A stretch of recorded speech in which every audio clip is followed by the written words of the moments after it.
जिस तरह से हिंदुओं के अधिकार हिंदुओं से लिए गए और ये कहा गया कि आप आवाज मत उठाना, लव जिहाद में हिंदू लड़के फंसे हैं, सेक्युलरिज्म है, लेकिन आवाज ही नहीं उठानी। तो मुझे लगता है कि यही धर्मनिरपेक्षता है कि हिंदू चुप रहे और हम मुस्लिम अपीजमेंट करते रहे। इस धर्मनिरपेक्षता से बाहर अब निकलना पड़ेगा।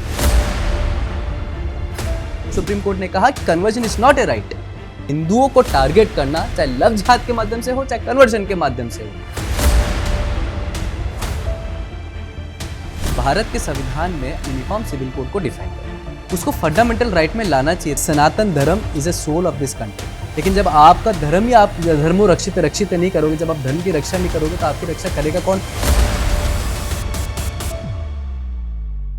नमस्कार, आप देख रहे हैं न्यूज वॉच इंडिया। मैं हूं आपके साथ अंजलि रजावत। क्या सनातन आज भी खतरे में है? क्या हिंदू समाज जो जातियों में बटा हुआ है वो एकजुट हो पाएगा? और अगर हिंदू समाज एकजुट होता है तो फिर मुस्लिमों के लिए क्या कोई राह निकाली गई है? और दूसरी बात, लव जिहाद क्या हकीकत है या फिर कोई नैरेटिव? जेन जी जो सड़कों पर आया, पेपर लीक का मुद्दा उठा, सिस्टम पर सवाल उठे, संसद में हंगामा मचा। संसद में न सिर्फ हंगामा पेपर लीक पर मचा बल्कि गौमूत्र का भी जिक्र हुआ। तो चलिए आज इन्हीं सब मुद्दों पर बातचीत करने के लिए हमारे साथ स्टूडियो में आज वो शख्सियत मौजूद हैं जो अक्सर टीवी डिबेट में अपनी बेबाक राय के लिए जाने जाते हैं। हमारे साथ हैं वीएचपी प्रवक्ता और एडवोकेट अमितोष पारिक जी। अमितोष जी, बहुत बहुत स्वागत है। बहुत बहुत धन्यवाद।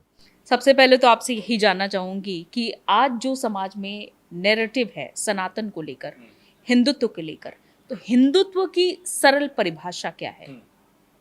देखिए, आपने एक बात हमेशा नोटिस करी होगी कि भारत में विभिन्न मजहब और धर्म की जब हम बात करते हैं तो कभी भी किसी भी रिलीजन को या धर्म को डिफाइन नहीं करा गया है। सब अपने अपने ग्रंथों के अनुसार चलते हैं। अब इस्लाम की बात करेंगे तो कुरान, क्रिश्चियनिटी की बात करेंगे तो बाइबल। लेकिन हिंदू धर्म के अंदर में ग्रंथ होने के बावजूद भी, वेद होने के बावजूद भी, शस्त्र होने के बावजूद और शास्त्र होने के बावजूद भी सुप्रीम कोर्ट को 90s के दशकों के अंदर में डिफाइन करना पड़ा what is the meaning of Hindu and what is the meaning of Hindutva. तो एकमात्र ऐसा धर्म जो माननीय सर्वोच्च न्यायालय की भाषा से स्थापित होता है वो हिंदू है, और उसमें कहा it's a way of life. जीने की पद्धति एक हिंदू की पद्धति है और वही हिंदू है। आप भी हिंदू, हम भी हिंदू हो सकते हैं। तो it's moral way of life, और ये लगातार तरीके से माननीय सर्वोच्च न्यायालय ने कहा। लेकिन इसको एक पॉलिटिकल एजेंडा बना दिया जाता है। पॉलिटिकल एजेंडा ये बना दिया जाता है कि माननीय राहुल गांधी जी सदन में खड़े होकर बोलते हैं कि हमारी लड़ाई हिंदुत्व से है, हिंदूवादी से है, हमारी लड़ाई शक्ति से है। वही राहुल गांधी जी 2019 में विकीलीक्स में जाके बोलते हैं यूएस एम्बेसडर को कि Hindutva is more dangerous as Lashkar e Taiba. वही प्रियंका गांधी खड़े होकर हिंदू का मजाक बना देती है और वही उनके पार्टी के चलने वाले लोग हिंदुत्व का मजाक बनाते और कह दिए जाते हैं political agenda, but it's not. Hindutva is a way of life. Bharat की पहचान हिंदुत्व है। हिंदू धर्मो रक्षित रक्षिते की बात करता है। जो धर्म की रक्षा करता है वही उस धर्म उसकी रक्षा करता है, और धर्म क्या है? जीने की पद्धति है। वो सरलता से भारत की पहचान हिंदुत्व है। उसको पॉलिटिकल एजेंडा बनाने वाले लोग हिंदू और हिंदुत्व को अलग अलग करते हैं। मुझे लगता है वो सबसे बड़ा घातक है। लेकिन क्योंकि अगर हिंदुत्व की धार्मिक पहचान को अगर देखा जाए तो हिंदू धार्मिक पहचान से ज्यादा राजनीतिक पहचान बन गया है, खास तौर पर बीजेपी के लिए। ऐसा देखा भी गया है। एग्जाम्पल नहीं, मुझे नहीं लगता ऐसा। नहीं, राम, आप मुझे बताइए कि वो राजनीतिक कैसे हो गई चीज? देखिए, एक एक करके बात करते हैं। 2014 से पहले हिंदू के बारे में कितनी बात होती थी? मैंने तो आज तक हिंदू के बारे में 2014 से पहले नहीं सुनी। ये जो एक हमेशा एलिगेशन लगाया जाता है कि 2014 के बाद हिंदू खतरे में आ गया, 2014 के बाद हिंदू की बात होने लगी, 2014 के बाद हिंदू और मुसलमान की बात होने लगी। इस देश में हिंदू और मुसलमान की बात तो 2014 से पहले थी। देश का विभाजन हिंदू मुसलमान के नाम पर हुआ है। प्लेसेस ऑफ वर्शिप एक्ट लाने वाली कांग्रेस सरकार, पूजा स्थल एक्ट लाने वाली कांग्रेस सरकार, जिसने मंदिर तोड़ के मस्जिद बनी उनको संरक्षण देने वाली कांग्रेस सरकार, वक्फ बिल लाके हिंदू की प्रॉपर्टी को कैप्चर करने वाली कांग्रेस सरकार, 2013 में संशोधन लाके वक्फ कानून के अंदर में हिंदू की प्रॉपर्टी भी ले ली जाएगी वो कांग्रेस सरकार, कम्युनल वायलेंस बिल लेके आने वाली की इच्छा रखने वाली कांग्रेस सरकार, आपके national commission of minorities act लेके आने वाली कांग्रेस सरकार। तो मुझे लगता है लगातार तरीके से देश के अंदर में जब जब हिंदू को दबा के हिंदू कोड बिल लेके आने वाली कांग्रेस सरकार, यूसीसी को ना लेके आने, डीपीएसपी में लेके आने वाली कांग्रेस सरकार, तो मुझे लगता है हिंदू को कटघरे में खड़ा कर रहा है और हिंदू चुप रहे। हिंदू के एक्ट्स ले लिए गए, हिंदू के अधिकार ले लिए गए, वक्फ के नाम पे उनकी प्रॉपर्टी ले ली गई, पूजा और आस्था के नाम पर उनको पूजा से अधिकार रोक लिए। शंकर गौरी का आपका केस देख लीजिए, आप महाकाल का केस देख लीजिए, आप शाही ईदगाह का केस देख लीजिए, आप राम मंदिर की बात करते तो कौन सी सरकार के कार्यकाल के अंदर राम मंदिर जो है वो टेंट के अंदर में राम रहते थे? अगर किसी सरकार के कार्यकाल में माननीय सर्वोच्च न्यायालय के आदेश के बाद 2019 में अगर राम मंदिर बनता है तो उसमें क्या राजनीति है? राजनीति वो है जो उसमें हमेशा राजनीति ढूंढते थे। भाजपा सरकार ना राजनीति करती है और ना ही कोई हिंदू की पहचान है। अगर हिंदू का अधिकार नहीं मिला जाएगा, 80% हिंदू रहते हैं ना यहाँ पे, तो हम हिंदू राष्ट्र क्यों नहीं कह सकते इसको? 52 राष्ट्र मुसलमान के हो गए, इस्लामिक राष्ट्र हो गए, तो वो तो सेक्युलर नहीं है। 1971 बांग्लादेश आजाद होता है, 6 साल के अंतर्गत में उसका प्रीएम्बल बदल दिया जाता है और कॉन्स्टिट्यूशन में इस्लाम एज ए रिलीजन कर दिया जाता है। हिंदू की आबादी घट जाती है और मुस्लिम की आबादी बढ़ जाती है। पाकिस्तान आप उदाहरण देख लीजिए, पाकिस्तान में इस्लाम इज ए रिलीजन, पर वो सेक्युलर नहीं है। आप बलूच की बात देख लीजिए, सिंध देख लीजिए, आए दिन दिहाड़ी हिंदू बेटियों को उठा के ले जाया जाता है, कन्वर्जन होता है। अच्छा, there is no law regarding conversion in Pakistan. क्यों? Because it's not secular. अगर आज भारत सेक्युलर है तो हिंदू बहुमूल्य है, इसलिए सेक्युलर है। राजनीतिक मुद्दा नहीं है, भारत की पहचान है। जो स्वीकार करे, समय है उसको स्वीकार कर लेना चाहिए। लेकिन वीएचपी फिर क्यों कहती है कि हिंदू खतरे में है? जब हम कहते हैं कि हिंदू खतरे में है, उसके पीछे कुछ उदाहरण मैं आपको देता हूं। There is no relation of Islam and secularism. मैं अपनी बात पे वापिस से चालू करता हूं कि भारत के अंदर में जो सेक्युलर शब्द है, उसका कोई रिलेशन भारत में कभी नहीं था। उसको क्यों लाया गया? इन 42nd amendment of 1976 without the debate and official debate in parliament, Bharat के संविधान के अंदर में एक संशोधन करा जाता है और सेक्युलर शब्द को ऐड कर दिया जाता है। अब जब सेक्युलर शब्द ऐड हुआ है तो एक सवाल उठता है कि जब भारत के संविधान में आर्टिकल 25 था जो हर किसी को freedom of profess, propagate and practice of religion देता था, आर्टिकल 12 कहता है स्टेट हैज नो रिलीजन। तो सेक्युलर शब्द का मतलब क्या है? क्या उसका हिंदी रूपांतर करता तो कोई हिंदू रूपांतर मिलता है? नहीं मिलता। मतलब इट्स नॉट एन भारतीय word, it's an adopted word, inherited word है किसी और कॉन्स्टिट्यूशन से लेके। यूरोप के अंदर में सेक्युलर वर्ड होता था कि स्टेट और चर्च के बीच में जब भी कोई डिस्प्यूट होता था उसको मेंटेन करने के लिए सेक्युलर शब्द लाया गया। भारत में तो मंदिर और स्टेट, चर्च और स्टेट, मस्जिद और स्टेट के बीच में कोई इशू ही नहीं था। हमारे मुद्दे उठते हैं। हमारे मुद्दे कैसे उठते हैं? जब मैं वही इसी पे आ रहा था। धर्मनिरपेक्षता सिर्फ एक बहुत, अगर आप बात करें तो धर्मनिरपेक्षता सिर्फ यही है कि हिंदू के अधिकार, हिंदू की इच्छाएं और हिंदू की व्यवस्थाओं को आप जब तक कॉम्प्रोमाइज करते रहेंगे, सेक्रीफाइस करवाते रहेंगे, तब तक धर्मनिरपेक्षता इस देश के अंदर में बनी रहेगी। This is what we call a pseudo secularism. मैं इसको सूडो सेक्युलरिज्म क्यों कहता हूं? उसके पीछे रीजन है। मंदिरों का पैसा सरकार लेगी, state will control the temple management, पर गिरजाघर, चर्च और मस्जिदों का सरकार पैसा नहीं लेगी। क्यों नहीं लेगी? जब ये बात उठती है वो उनका पर्सनल राइट है, तो मंदिरों का सरकार क्यों ले रही है पैसा? मैक्सिमम मद्रास हाईकोर्ट के आप जजमेंट देखेंगे, मदुरई बेंच ने कहा कि मंदिरों का पैसा मंदिरों के लिए होना चाहिए, लेकिन आप कमर्शियल एक्टिविटी में यूज करते हैं। अभी टीवी का उदाहरण आपको देखने को मिलेगा जहां पर 245 करोड़ जो कमर्शियल पर्पस के लिए यूज हो रहा था पैसा, उनको वापस देना पड़ा। दूसरा, धर्मनिरपेक्षता क्या है? कार्तिकेय दीपम का आपको उदाहरण बताता हूं। हिंदू आ जाता है और कोर्ट में बोलता है कि मुझे मेरा कार्तिकेय दीपम पे दीप जलाने का अधिकार चाहिए। कोर्ट उसको देखता है, प्रीवी काउंसिल से लेकर आज तक उस पर जजमेंट के जितने भी आधार होते हैं सबको कहता है ठीक है, हिंदू हैज राइट, जाए और अपना दीप जलाए। मस्जिद और वक्फ आ जाता है, बोलता है नहीं नहीं, ये तो मस्जिद का अधिकार है, ये तो हमारी प्रॉपर्टी है। कोर्ट उसमें भी सर्वे करता है, कहता है नहीं, जिसपे हिंदू का अपना अधिकार मांग रहा है वो उसका लैंड है, मस्जिद का नहीं है। अधिकार दिया जाता है लेकिन स्टेट उसको दीप जलाने नहीं देती। सुप्रीम कोर्ट पहुंच जाता है। कौन पहुंचता है supreme court? Hindu religious charitable endowment, जो कि मंदिरों के नियंत्रण के लिए बनाया गया था, वो पहुंच जाता है। सुप्रीम कोर्ट उसको अपहेल करता है नीचे के आदेश को, फिर भी हिंदू को दीप नहीं जलाने दिया जाता। आपकी प्रॉपर्टी आपसे बिना पूछे ले ली जाएगी और आपको अधिकार ही नहीं उसको चैलेंज करने का। Without 1 year of without public notice आप उसको अधिकार ही नहीं देंगे। वो वक्फ है। 2013 में वक्फ के अंदर में उसको अमेंडमेंट कर दिया गया था कि एनीवन, आपकी परमिशन के बगैर मैं जाके क्लेम कर दूं ये मेरी प्रॉपर्टी है। वक्फ क्या है? जब आप वक्फ का प्रीएम्बल पढ़ेंगे तो for the pious, religious and charitable purposes, जो मुस्लिम किसी अल्लाह के नाम पर देगा। मैं तो नहीं दूंगा अल्लाह के नाम पर, मैं तो नहीं दूंगा, लेकिन अगर मेरी प्रॉपर्टी को वक्फ क्लेम कर लेगा तो मुझे पब्लिक नोटिस का भी अधिकार नहीं है, मुझे जानकारी भी नहीं होगी, लेकिन मेरे लिए अवधि के 1 साल में मैं उसके अंतर्गत में केस करूंगा, नहीं तो नहीं मिलेगा। केस क्या करूंगा भाई? केस करूंगा मैं वक्फ ट्रिब्यूनल में। वक्फ ट्रिब्यूनल में हिंदू है नहीं है, अपील जाएगी तो कहां जाएगी? वो ऊपर जाएगी, लेकिन वक्फ ट्रिब्यूनल ही फैसला डिसाइड करेगी। विदाउट वक्फ डीड आपकी प्रॉपर्टी लेनी पड़ी। उदाहरण है तमिलनाडु का, 1500 साल पुराना मंदिर वक्फ ने क्लेम कर लिया। आज भी अरविंद केजरीवाल खड़े होकर सदन महाराष्ट्र में कहते हैं कि अगर हम सत्ता में आएंगे तो हम अंबानी का घर वक्फ को दे देंगे। जयपुर का मैं उदाहरण बताता हूं। जयपुर के अंदर में एक सिविल लाइंस के अंदर में एरिया पूरा वक्फ क्लेम करके चलता है। आपके कितने मंदिर वक्फ क्लेम कर लेता है?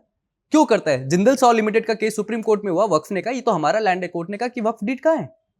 कल को कोर्ट ने, जस्टिस अहलूवालिया ने कहा कि कल को आप ताजमहल को कह देंगे ये वक्फ का है, पूरा आगरा कह देंगे वक्फ का है। तो कुल मिला के जिस तरह से हिंदुओं के अधिकार हिंदुओं से लिए गए और ये कहा गया कि आप आवाज मत उठाना क्योंकि आपको अधिकार नहीं है, सेक्युलरिज्म की बात है, कन्वर्ट हो जाइए, सेक्युलरिज्म है। लव जिहाद में हिंदू लड़के फंस जाए, सेक्युलरिज्म है, लेकिन आवाज नहीं उठानी। तो मुझे लगता है कि यही धर्मनिरपेक्षता है कि हिंदू चुप रहे और हम मुस्लिम अपीजमेंट करते रहे। इस धर्मनिरपेक्षता से बाहर अब निकलना पड़ेगा। विश्व हिंदू परिषद लगातार इस आवाज को उठाता है और अंतिम सांस तक उठाता रहेगा। लेकिन जो आबादी 80% है देश की, वो खतरे में कैसे हो सकती है? ठीक है, आपने जो फैक्ट्स पे बातें की हैं, बिल्कुल ठीक है। लेकिन अगर हम एक हिस्सा देखें जो 20% है, हमारी लड़ाई क्या 20% से है? वो इतने ज़्यादा आज हावी हो चुके हैं कि 80% जो हिंदू आबादी है, उनको रहने की भी जगह नहीं मिल रही है। आप ये कहना चाह रहे हैं? देखिए, आप रहने की जगह से आगे का मैं आपको उदाहरण देता हूँ। ब्यावर, अजमेर, भीलवाड़ा, टोंक, जगह जगह पर ऐसे उदाहरण हमें देखने को मिले और ऐसे केसेस, ऐसी एफआईआर्स हुई हैं जहां पे हिंदू लड़कियों की बोलियां लगाती गई है। इतने ब्राह्मण लड़की इतनी, बनिया लड़की है इतनी, राजपूत लड़की है इतनी। ये भीलवाड़ा का केस है, ब्यावर का केस है, रिसेंट एग्जांपल्स है, एफआईआर्स इसमें हुई है। केजीएमयू का आप केस उठा के देखिए। मैं आपको एक उदाहरण देता हूँ केजीएमयू के अंदर में। केजीएमयू अभी रिसेंट उत्तर प्रदेश का उदाहरण है। Force conversion, blackmail with private pics, ties with Delhi blast, accused Shaheen Saeed, fugitive Zakir Nair, more. ये केजीएमयू का है। डॉक्टर है, वो ब्लैकमेल करता है। मैं आपको विक्टिम का स्टेटमेंट बताता हूं। Victim share her traumatic experience. She stated the Malik pressure her to undergo an abortion. He also recorded explicit video of her and blackmailed her. She emphasized that he had forced her to embracing Islam for the purpose of marriage. ये KGMU का case है। ऐसे अनेकों case आपके सामने है। आपके पास भोपाल का केस है, आपके पास अभी टीसीएस का केस आया नासिक का, आपके पास अमेजॉन का केस आया था, हमने लेंसकार्ट का अधिकार देखा, हमने अलवर अजमेर के अंदर में हिंदुओं को अपनी रिलीजियस बिलीफ के लिए संघर्ष करते हुए देखा है, कन्वर्ट होते हुए देखा है। तो कहां हो रहा है फिर ये भारत में तो हो रहा है। लेकिन क्या होता है, जब भी इस पे बात उठाई जाती है इसको नैरेटिव कह दिया जाता है। ये तो नैरेटिव है, लव जिहाद तो होता ही नहीं था, ये तो इनका आरएसएस और विश्व हिंदू परिषद का बनाया हुआ प्रोपोगेंडा है। कन्वर्जन तो होता ही नहीं है, ये तो विश्व हिंदू परिषद के बनाए हुए। तो अगर कन्वर्जन नहीं होते तो सुप्रीम कोर्ट को अभी क्यों कहना पड़ा कि if any person convert himself to the Abrahamic religion in according to 1950 circular order abstain from the rights of SC. तो मतलब सुप्रीम कोर्ट गलत कह रहा है। Rev Stanislaus case versus state of Madhya Pradesh in 1978 supreme court ने कहा कि conversion is not a right. Only freedom of profess, practice and propagate doesn't allow you to convert anyone from another religion. तो supreme court गलत हो गया। Allahabad high court ने इस पर जजमेंट दिया तो इलाहाबाद हाईकोर्ट गलत हो गया। तो कुल मिला के संविधान की आड़ लेना और हिंदुओं को टारगेट करना, चाहे लव जिहाद के माध्यम से हो चाहे कन्वर्जन के माध्यम से हो, ये एक बहुत बड़ी साजिश है जिसका कंस्पिरेसी का हम लोग का एक्सपोज होता हुआ दिखता जा रहा है। और अब देश भी समझ रहा है, हिंदू भी समझ रहा है। लेकिन दूसरी तरफ अगर हम लव जिहाद पे बात करें, क्योंकि लव जिहाद के कई केसेस आए इंडिया में, पूरे इंडिया में मैं बात कर रही हूँ। सबसे ज़्यादा तो जो एक मूवी भी आई थी केरला को लेकर, केरला में भी सबसे ज़्यादा उसको लेकर, क्योंकि पीएफआई अभी भी वहाँ पर एक्टिव है। हाँ। तो इस बात को कई जो मुस्लिम समुदाय के लोग हैं वो स्वीकार नहीं करते हैं। वो कहते हैं कि अगर कोई धर्म को परिवर्तित कर रहा है तो ये उसकी चॉइस है, हम फोर्स नहीं करते हैं। तो इसे कैसे आप जस्टिफाई कर सकते हैं? देखिए, मुस्लिम जो रिलीजन है, इस्लाम एज ए रिलीजन, वो किसके आधार पे चलेगा? उनका सबसे बड़ा आधार है वो है कुरान, राइट? वो मानते हैं कुरान को संविधान से भी ऊपर। आप किसी भी मुस्लिम व्यक्ति को उठा के पूछ लीजिए कि कुरान बड़ी संविधान, वो कुरान ही बोलेगा। That shows his loyalty towards his religion, not towards his country और हर कंट्री। आप क्रिश्चियन को उठा के देखेंगे वो बाइबल बोलेगा। कुरान जब आप पढ़ेंगे तो आपके व्यूअर्स से भी मैं अप्रिशिएट करूंगा अगर वो इस बात को जाके देखें और आप लोग भी चेक करें। कुरान में साफ तौर से लिखा हुआ है कि अगर कोई व्यक्ति ईमान नहीं लाएगा तब तक निकाह वैलिड नहीं होगा। दैट मीन्स जब तक वो कलमा नहीं पढ़ के अपने आप को कन्वर्ट करेगा, निकाह उनके कुरान के अकॉर्डिंग, रिलीजियस पर्सपेक्टिव के अकॉर्डिंग वैलिड नहीं है। तो आज कोई हिंदू लड़की से वो प्रेम प्रसंग करते हैं, फ्रेंडशिप करते हैं, बेफ्रेंड करते हैं, बाद में उसको कन्वर्ट करने पे मजबूर क्यों कर रहा है वो, जब वो शादी नहीं करती? क्योंकि उनका निकाह एप्लीकेबल नहीं होगा। अगर वो कन्वर्ट नहीं होती तो आपने बीफ के उदाहरण देखे, लड़कियों को बीफ खिला दिया गया। आपने शारदा डायरी केस देखा है, किस तरह से चाकू घोंप दिए गए। आपने छत से फेंकने के उदाहरण देखे, आपने केजीएमयू का उदाहरण देखा है, आपने भोपाल का उदाहरण देखा है, आपने मध्य प्रदेश में दवा का उदाहरण देखा है, आपने दिल्ली के अंदर, गंगापुर के अंदर में, गंगानगर के अंदर में, आप विभिन्न राज्यों के अंदर चले जाइए, आपको ऐसे उदाहरण मिलेंगे। 60 केसेस तो आप महीने में गिना देंगे। वो क्यों हो रहा है? क्योंकि उनको फोर्स करा जा रहा है until they convert themselves to an another religion. तब तक वो वैलिड नहीं है, नहीं होती है तो उनके साथ इस तरह की बर्बरता होती है, बीफ खिला दिया जाता है, मार दिया जाता है, टुकड़े कर दिए जाते हैं। तो यही आधार है कि जब तक वो अपने कानून के ऊपर से चलेंगे। अच्छा, दूसरी बात, what is more important for them is sharia law. अब हम बोलेंगे भारत के संविधान है तो शरिया कहां से आएगा? क्वेश्चन उठेगा ना। 1937 में the law has implemented of the sharia act of 1937 in India which is still applicable. और जब वो एप्लीकेबल होता है, इसीलिए इलाहाबाद हाईकोर्ट को ये कहना पड़ा है अभी in the recent judgement which is now challenge in Supreme Court sub judice है। इलाहाबाद हाईकोर्ट ने कहा है कि अगर आप किसी भी व्यक्ति को कन्वर्ट करते हैं या कोई चाइल्ड मैरिज करते हैं अपने रिलीजन में, क्योंकि when you speak of Muslim law में there is no age defined, कोई एज डिफाइंड नहीं शादी की। The women who attains the age of puberty is ready for marriage, eligible for marriage. अब आप बोलेंगे प्यूबर्टी क्या है, कहीं डिफाइंड होना चाहिए, तो कहीं पे डिफाइंड नहीं है। क्या है प्यूबर्टी के, मैं आपको 2 एग्जांपल देता हूं। अगर लड़की को आप बेचते और वो समझती कि इसका हिसाब इतना हुआ सब्जी वाले से, तो वो प्यूबर्टी की एज अटेंड कर चुकी है। लड़की समझ रही है ये सही है गलत है, वो प्यूबर्टी की एज अटेंड कर चुकी है, तो शादी कर देते थे। 9 साल की भी हमने शादी देखी, तो 6 साल की भी देखी है, तो 15 साल की भी देखी है। तो चाइल्ड मैरिज है पॉक्सो, उसके बावजूद भी वहां चाइल्ड मैरिज हो रही है। तो कोर्ट ने कहा कि नहीं, अगर मुस्लिम लॉ के अकॉर्डिंग आप चाइल्ड मैरिज करते हो, शरिया इज नॉट ओवरसीडेड और superseded the constitution of this country, और वो चाइल्ड मैरिज और पॉक्सो लगेगा उनके ऊपर में। तो ये कहा सुप्रीम कोर्ट ने, लेकिन होता था। तो जहां जहां ऐसे लव जिहाद के केस हमें देखने को मिले, जहां जहां कन्वर्जन के केस हमें देखने को मिले, जहां जहां बर्बरता के केस हमें को देखने को मिले, TCS Nashik is an organised example of crime. एक लड़की उसने देखा वनरेबल है, पूरा एक रैकेट क्रिएट होता है। उस रैकेट के बाद उस लड़की को जॉब, वेकेशंस, प्रमोशंस के लोभ दिए जाते हैं, एल्योरमेंट जिसे हम कहते हैं इन लीगल टर्म्स। उनको देने के बाद जब लड़की फंस जाती है तो उसके वीडियोस बनाए जाते हैं, ब्लैकमेल। सेम मॉडस ऑपरेंडाई है, भोपाल के अंदर में सेम मॉडस ऑपरेंडाई हुई, गुजरात में सेम मॉडस ऑपरेंडाई हुई, अजमेर, भीलवाड़ा, ब्यावर में सेम मॉडस ऑपरेंडाई हुई, और वही सारे देश में चल रही है। तो मुझे लगता है मेरे कहने की आवश्यकता नहीं और आपके भी समझने की आवश्यकता नहीं, पर हम उनको विश्वास करने की आवश्यकता है जिस तरह से कानून अपना फैसला दे रहा है, जजमेंट्स अपने फैसला दे रहे हैं, कोर्ट अपने फैसला दे रहे हैं और लॉ बोल रहा है। लेकिन आपने जैसे कि चाइल्ड मैरिज एक तरीके से कहेंगे, मेरी कुछ दिनों पहले एक मुस्लिम स्कॉलर से बात होती है और वो कहती हैं कि राजस्थान में आज भी, न सिर्फ राजस्थान में, देश के कई हिस्सों में आज भी कई जगह पे चाइल्ड मैरिज होती है। अगर वो बच्ची 10 साल की है, 12 साल की, उनकी मैरिज करती जाती है। इसे आप कैसे देखते हैं? नहीं, मैं इसको नकारता हूँ बिल्कुल। देखिए, ये होती होंगी देश भर में, इसलिए इस पर कानून बनाना पड़ा। Prohibition of child marriage restaurant act 2006 है, बहुत स्ट्रिक्ट लॉ। अगर कहीं चाइल्ड मैरिज होती है और उस चाइल्ड मैरिज की सूचना पुलिस तक पहुंचती है या किसी माध्यम से पहुंचती है, तो पुलिस उस पर एक्शन लेके उनको अरेस्ट करती है। 2 जनों को, even the parents of the women और जो कर रहे हैं शादी, उनको भी अरेस्ट किया जाता है। तो वहां स्ट्रिक्ट पनिशमेंट है, लॉज भी स्ट्रिक्ट है और इम्प्रिजनमेंट का भी उसमें प्रावधान है।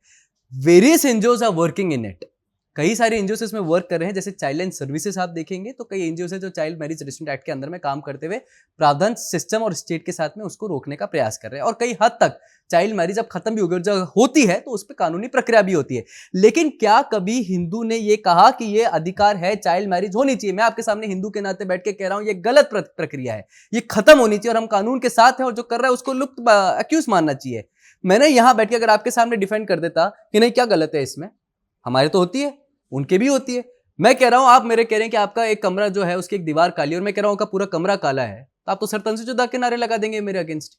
और क्यों प्रोटेक्ट करने आप उसको आ जाते हैं, उसको क्यों जस्टिफाई करने आप आ जाते हैं कि आपके मजहब के अंदर में प्यूबर्टी की एज लिखी है तो चाइल्ड मैरिज है। तो क्यों इलाहाबाद हाईकोर्ट के जजमेंट को सुप्रीम कोर्ट में चुनौती दी जाती है? क्यों कोर्ट को नहीं माना जाता? क्यों जिहाद की बात हो जाती है जब कोर्ट का फैसला सुनाता है? क्यों खड़े होकर मदनी बोल देता है कि ये न्याय नहीं हो रहा है, it's only an order, it's not a justice? क्यों? क्योंकि आपने कभी भारत की न्यायपालिका, कानूनी व्यवस्था, संविधान, इनको अपने शरिया और कुरान से ऊपर रखा नहीं और वहां पे इसको जस्टिफाई माना जाता है और वो आप कर रहे हैं। दिक्कत यह है कि किसी ऑफेंस को होते हुए देखना और उसको जस्टिफाई करना, डिफेंड करना, वो आपको उससे बड़ा मुलजिम मानता है जो है। किसी हिंदू ने नहीं बचाया किसी चाइल्ड मैरिज होने वाले को, इसलिए जो प्रथा है वो खत्म हो चुकी है। कानून का प्रक्रिया है, कानून अपना साथ देता है और विभिन्न जगह है जिसपे होती है उसकी प्रक्रिया।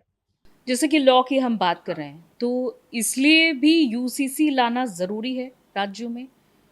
एग्जैक्टली, इसलिए नहीं, मेरे को ऐसा लगता है कि there are several factors which requires the presence of UCC to be introduced in country. मैं आपको इसका उदाहरण देता हूँ। भारत के संविधान में आर्टिकल जब आप पढ़ेंगे तो directive principle of state policy में यूनिफॉर्म सिविल कोड को डिफाइन कर रहा है। उसको फंडामेंटल राइट में लाना चाहिए था और ये बात उठी थी तब भी कि इसको आप फंडामेंटल राइट में क्यों नहीं ला रहे, नेहरू सरकार के अंदर में उन्होंने इसको डीपीएसपी में करा। अब देखिए कितना पॉलिटिकल कॉन्स्पिरेसी है। अगर आप फंडामेंटल राइट में लाते तो they are enforceable by the law, मतलब अगर किसी फंडामेंटल राइट का वायलेशन होता है तो उस पर सजा होगी।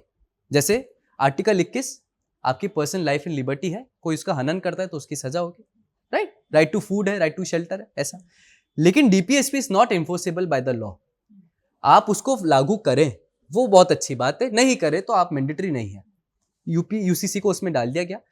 कोर्ट्स ने वेरियस स्टेजेस पे, चाहे जॉन वेलवेटम हो, शाह बानो केस हो, जब शाह बानो केस के अंदर में बोला गया कि एक मुस्लिम महिला का अधिकार है सेक्शन 125 ऑफ सीआरपीसी में मेंटेनेंस लेने का, तो एक मुस्लिम जो उनका अधिकार छीनता है वही उनका पति होता है, और वो बोलता है कि नहीं, इद्दत के समय तक ही मिलेगा, इद्दत के बाद नहीं मिलेगा। That means the Quran and Islamic and Sharia law are more privileged than the Constitution of India, which provides a right to maintenance for the women who getting divorce. लेकिन उसको चैलेंज कर दिया जाता है सुप्रीम कोर्ट में, और supreme court भी उसको अपील करता है, तो राजीव गांधी सरकार उसको अमेंडमेंट लाके चेंज कर देती है और उसको मुस्लिम अपीसमेंट करती। 30 साल बाद के अंदर में भारतीय जनता पार्टी की सरकार आती है और उसको एक ऑफेंस मानती है।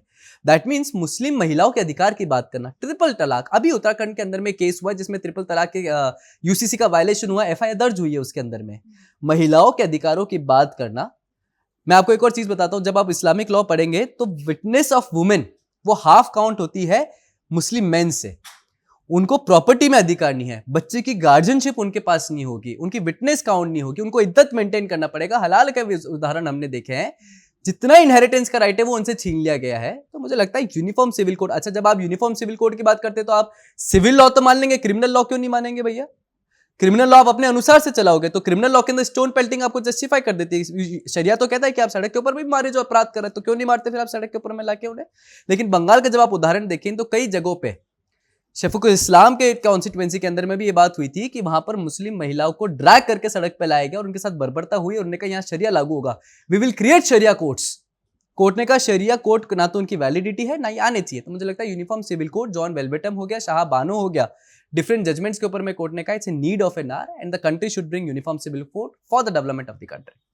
लेकिन कई राज्य जहां पर बीजेपी का शासन नहीं है, उन राज्यों की सरकारें इसे एक तरीके से धार्मिक स्वतंत्रता के खिलाफ बता रही है यूसीसी को। हाँ, क्यों बताएंगी? देखिए मैं आपको एक चीज बताता हूँ, जब आप यूसीसी की बात करते हैं तो यूसीसी के अंदर में सुप्रीम कोर्ट ने कहा है, मैं आपको उनका सरला मुदगल केस का एक जजमेंट का ऑब्जर्वेशन पढ़ाता हूं। Freedom of religion is a core of our culture. हम मानते हैं article 25 freedom of religion is a core of our culture. Even the slightest deviation shake the social fabric. अगर आप उससे विभिन्न, थोड़ा सा भी भिन्न जाते हैं तो आपकी सोशल फैब्रिक को डेविएट करेगा, चाहे वो कन्वर्जन हो, चाहे वो फैनेटिक इस्लामिज्म और रिलीजियस हो। But religious practices violative of human rights and dignity and sacramental suffocation of essential civil and material freedoms are not autonomy but oppression। इस सरला मुदगल केस के अंदर में जस्टिस आर.एम. शाही ने ऑब्जर्व करा है। सेम जस्टिस चंद्रचूड़, उन्होंने ऑब्जर्व किया, a common civil code will have the cause of an international integration by removing disparate loyalties to laws which have conflicting ideologies. These are the verdicts of Supreme Court. माननीय सर्वोच्च न्यायालय के जो न्यायपालिका व्यवस्था में न्यायाधीश बैठे हैं वो ये कह रहे हैं it's a need of an our. आप किसी चीज को, ऑपरेशन को नेशनल इंटीग्रिटी के ऊपर में नहीं चैलेंज कर सकते। The national integrity pledge utmost value. आप इसमें धार्मिक स्वतंत्रता किसकी ले ली गई? ये ठीक उस प्रकार का सवाल हुआ, मिस नैरेटिव हुआ, जिस तरह से सिटीजनशिप अमेंडमेंट एक्ट के अंदर में शाहीन बाग के 2020 में दंगे कर दिए जाते हैं और ये कहा जाता है कि मुस्लिम की नागरिकता उनसे छीन ली जाएगी, लेकिन जब आप एक्ट पढ़ते हैं तो उसमें किसी की नागरिकता छीनी नहीं गई थी। जो बाहर हैं, माइनॉरिटीज में हिंदू हैं जो ऑप्रेस्ड हैं, पाकिस्तान, अफगानिस्तान एंड बांग्लादेश, अगर वो भारत में आते हैं टू द सर्टेन क्राइटेरिया तो उनको नागरिकता देगी, ये कहीं नहीं कहा। लेकिन क्या होता है, दंगे हो जाते हैं, उमर खालिद शर्जिल इमाम एक्टिविस्ट बन जाते हैं, चक्का जाम की बात हो जाती है, 2020 के दंगे हो जाते हैं, 51 जने मर जाते हैं, 53 अंकित शर्मा को 51 बार चाकू घोंप दिया जाता है। ताहिर हुसैन के ऑर्डर के अंदर में ये कहा है सुप्रीम करकोटडुमा कोर्ट ने कन्विक्ट करते हुए कि उसकी नैरेटिव है कि मारो इसको, मारो जितना मार सकते हो। Tahir Hussain who was an AAP councillor later joined another party. तो मुझे लगता है कि मिस नैरेटिव है, किसी की धार्मिक स्वतंत्रता नहीं छीनी जाती, बल्कि अपनी धार्मिक आजादी को सही मूल्यों पे संवैधानिक आधार पर उपयोग और यूज करा जाए, उसके लिए यूनिफॉर्म सिविल कोड है, ना कि किसी की धार्मिक स्वतंत्रता छीनने के लिए।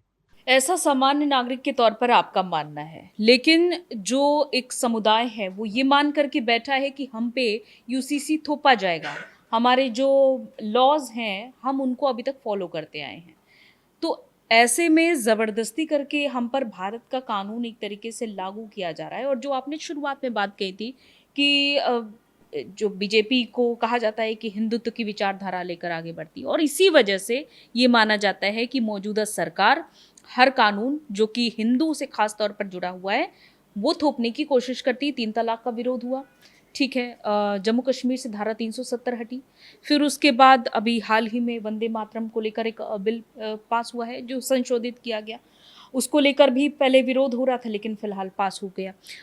अब यूसीसी की जिसकी हम चर्चा कर रहे हैं उत्तराखंड में लागू हो गया, लेकिन इसको लेकर भी विरोध हो रहा है। आपने मुझे 4 उदाहरण गिनाए, उन चारों उदाहरण में से एक भी आप मुझे एग्जाम्पल ऐसा बता दीजिए जो पर्टिकुलरली हिंदू के लिए हो। ट्रिपल तलाक, हमारे तो नहीं होता ट्रिपल तलाक का प्रोविजन। ट्रिपल तलाक का तो उन्हीं के होता है। महिलाएं प्रताड़ित थी, फोन पे कह दिया तलाक तलाक तलाक तो तलाक हो गया। तलाकुल बिद्दत, तलाकुल बयान, ये 2 होते हैं, ठीक है। उसमें ये होता है कि आपने फोन पे कह दिया, कहीं से भी कह दिया तलाक तलाक तलाक, इट्स तलाक, है ना। तो उससे कौन प्रताड़ित था? हिंदू नहीं, मुसलमान महिलाएं थी, उनको लॉ मिला। दूसरा, आपने कहा वंदे मातरम, तो क्या दिक्कत है देश में वंदे मातरम का आने की? उनका ये एक लाइन को लेकर ये मानना है कि दुर्गा से हाँ। तुलना की गई है, हाँ। भारत माता की हाँ। जो देवियां हैं सनातन हाँ। की, उनसे तुलना की गई है और हाँ। उससे उन्हें समस्या है। तो ये समस्या तो जब वंदे मातरम पहली बार गाया गया था तब तो नहीं उठी थी। By the most oppression and objection to the Vande Mataram only started when the Jinnah demanded for the two nation theory and for the separate nation theory. क्यों 1960 से पहले, 1930 से पहले इस वंदे मातरम का विरोध नहीं हुआ? क्यों मुस्लिम लीग बनी जब वंदे मातरम का विरोध होने लगा? पहले तो वंदे मातरम जब गाया था तो विरोध नहीं था। That shows a political objection, that shows कि आप नेशनल इंटीग्रिटी के अगेंस्ट खड़े होकर बात करते हो और आपको नेशनल सॉन्ग से दिक्कत है। तो पहली बार हुई है क्या? आप कहते हैं हम राष्ट्रगान पे खड़े नहीं होंगे। बीजे एनुअल का केस हुआ था जिसमें कहा था कि नहीं हम खड़े नहीं होंगे राष्ट्रगान पे। क्यों नहीं खड़े होंगे भैया? आप भारत में रह रहे हो या पाकिस्तान में रह रहे हो? हम राष्ट्रगीत नहीं गाएंगे। क्यों नहीं गाएंगे? अभी भारत में रह रहे हो, बाहर रह रहे हो। हम राष्ट्र ध्वज जो है उसको नहीं मानेंगे। हम नेशनल एम्बलम को लात मार देंगे जम्मू कश्मीर के अंदर में। मतलब नेशनल एम्बलम का तो किसी दुर्गा से नहीं रिलेशन था, हिंदू गॉड एंड गॉडेस से रिलेशन नहीं था, हिंदू धार्मिक आस्थाओं से रिलेशन नहीं था, भारत की इंटीग्रिटी की बात थी ना। क्यों मदरसे के ऊपर में राष्ट्रध्वज फहराया जाएगा उसका विरोध हो जाता है? कह दिया जाता है कि राष्ट्रध्वज फैलाना चाहिए, तो क्यों विरोध कर देता है मदरसे के अंदर में? तो कुल मिला के साफ दर्शाता है कि आपको दिक्कत हर उस चीज से है जो राष्ट्रीय है। राष्ट्रीय ध्वज, राष्ट्रीय एम्बलम, राष्ट्र गीत, राष्ट्रगान, लेकिन गाय को राष्ट्र माता घोषित करने के लिए आप उतारू हो गए। आपने कहा नहीं नहीं नहीं, गाय हम काटनी बंद कर देंगे क्योंकि राष्ट्र माता घोषित कर दो। जो राष्ट्रीय, आप उसकी राष्ट्रीयता नहीं मान रहे और आप कह रहे हो गाय को राष्ट्र माता घोषित कर दीजिए। तो मुझे लगता है ये पॉलिटिकल ऑब्जेक्शंस है, पूरी तरीके से मिसगाइड करने का प्रयास करा जाता है। मदरसों के अंदर में, मदरसों के बाहर एक कम्युनिटी है। अच्छा, इनके नेता कौन है? किसकी बात मान रहे हैं? इमाम मसूद। इमाम मसूद की आप बातें सुन लीजिए क्या है। एसटी हसन, उसकी बातें सुन लीजिए क्या है। बर्क जो कि मस्जिदों से बिजली चुराते हुए पाए गए थे और संभल दंगों के अंदर में आरोपी कॉन्स्पिरेसी में पाए गए थे। दिक्कत फिर इनकी पॉलिटिकल लॉबीज जो इनको 5-5 लाख रुपए दे देती पत्थर फेंकने के लिए। समाजवादी पार्टी अखिलेश यादव ने 5 लाख रुपए दिए जो फेंक रहे थे। बहराइच के अंदर में मैं यहाँ पर आपको टोकना चाहूंगी। आपने कहा कि समाजवादी पार्टी ने 5 लाख रुपए दिए, क्या इसका कोई प्रमाण है? हाँ, आप जाके देख लीजिए। समाजवादी पार्टी ने आज तक इसको कैंसिल नहीं करा और ऑब्जेक्ट नहीं करा। देख प्राउडली से नहीं 5 लाख रुपए दिए। हाँ, तो उसका कई विरोध है, कई विरोध है। समाजवादी पार्टी, आज मैं उठा के पूछता हूँ, समाजवादी पार्टी इसका विरोध नहीं है, लेकिन आपके पास क्या क्यों? मेरे पास डेटाज है, इंडियन एक्सप्रेस की न्यूज है, इसकी न्यूज रिपोर्ट की न्यूज है, इसकी भास्कर के अंदर में है। Exactly, organiser has given the article the 5 lakh rupees given to the people who did stone pelting. बिल्कुल है, आप अब विरोध कर लीजिए। अगर समाजवादी पार्टी की तरफ से एक भी इसका विरोध आया, क्या अखिलेश यादव की तरफ से इस पर एक बार भी टिप्पणी आई, या किसी भी पार्टी की तरफ से टिप्पणी आई, क्या बर्क की तरफ से इसका विरोध हुआ, क्या डिंपल यादव जी की तरफ से विरोध हुआ जो राम मंदिर को डेमोलिशन की बात करते हैं, कि उनकी तरफ से विरोध हुआ एक बार भी? वो तो नहीं कर रहे विरोध। तो जब वो विरोध नहीं करे that means there is an acceptance, और जब एक्सेप्टेंस है तो हमें मानना पड़ेगा। क्या मस्जिद के अंदर से बिजली चुराई गई थी और संभल दंगों के अंदर में बर्क का काम आया था, जिया और बर्क का नाम आया था, तो उन्हें विरोध करा? क्या 1978 के संभल दंगों के अंदर में हिंदू को जला दिया गया था, विरोध करा? नहीं हुआ ना।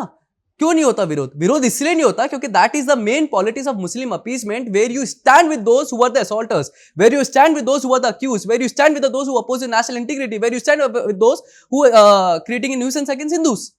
तो मेरा कुल मिला के कहना इतना है कि जब आप एक पक्ष के साथ खड़े होकर दूसरे पक्ष को कटघरे में खड़े करते हैं, और वो पक्ष है जो आज है, इसलिए भारत सेक्युलर है, धर्मनिरपेक्ष है, तो मुझे लगता है कहीं ना कहीं ये जताता है कि आप धर्मनिरपेक्षता से कोई लेना देना नहीं है। आपको सिर्फ उस चीज से लेना देना है जो जिहाद की बात करे, जो रेडिकलाइजेशन की बात करे, जो आप। अच्छा, एक और बात बता दीजिए, यही अखिलेश यादव थे जिनके पार्टी के नेता ने राज्यसभा में खड़े होकर कहा था कि सांगा गद्दार है लेकिन बाबर नहीं है।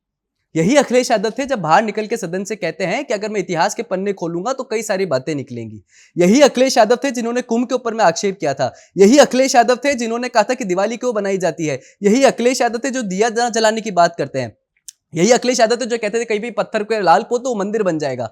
आज अखिलेश यादव एकदम से सनातनी हो गए। तो मुझे लगता है कि आपने पहले उसी प्रश्न पे मैं आ रहा हूँ, हिंदू पॉलिटिकल एजेंडा नहीं था। हिंदू इस देश की अस्मिता थी, इस देश की आत्मा थी, इस देश की पुकार थी। लेकिन उसको पॉलिटिकल एजेंडा बनाने वाले वो लोग जिनकी नानी की कहानियां कल तक राम का अस्तित्व नहीं बताती थी, आज वो हनुमान बन के घूमते हैं। वो लोग जो कि बाबरी की कस्में खाते थे लेकिन आज राम मंदिर की बात करते हैं। वो लोग जो कहते हैं कि अगर ट्रस्ट के अंदर में मुसलमान होते तो शायद बुलडोजर चल जाता, लेकिन उसका बाबरी से कोई लेना देना नहीं था।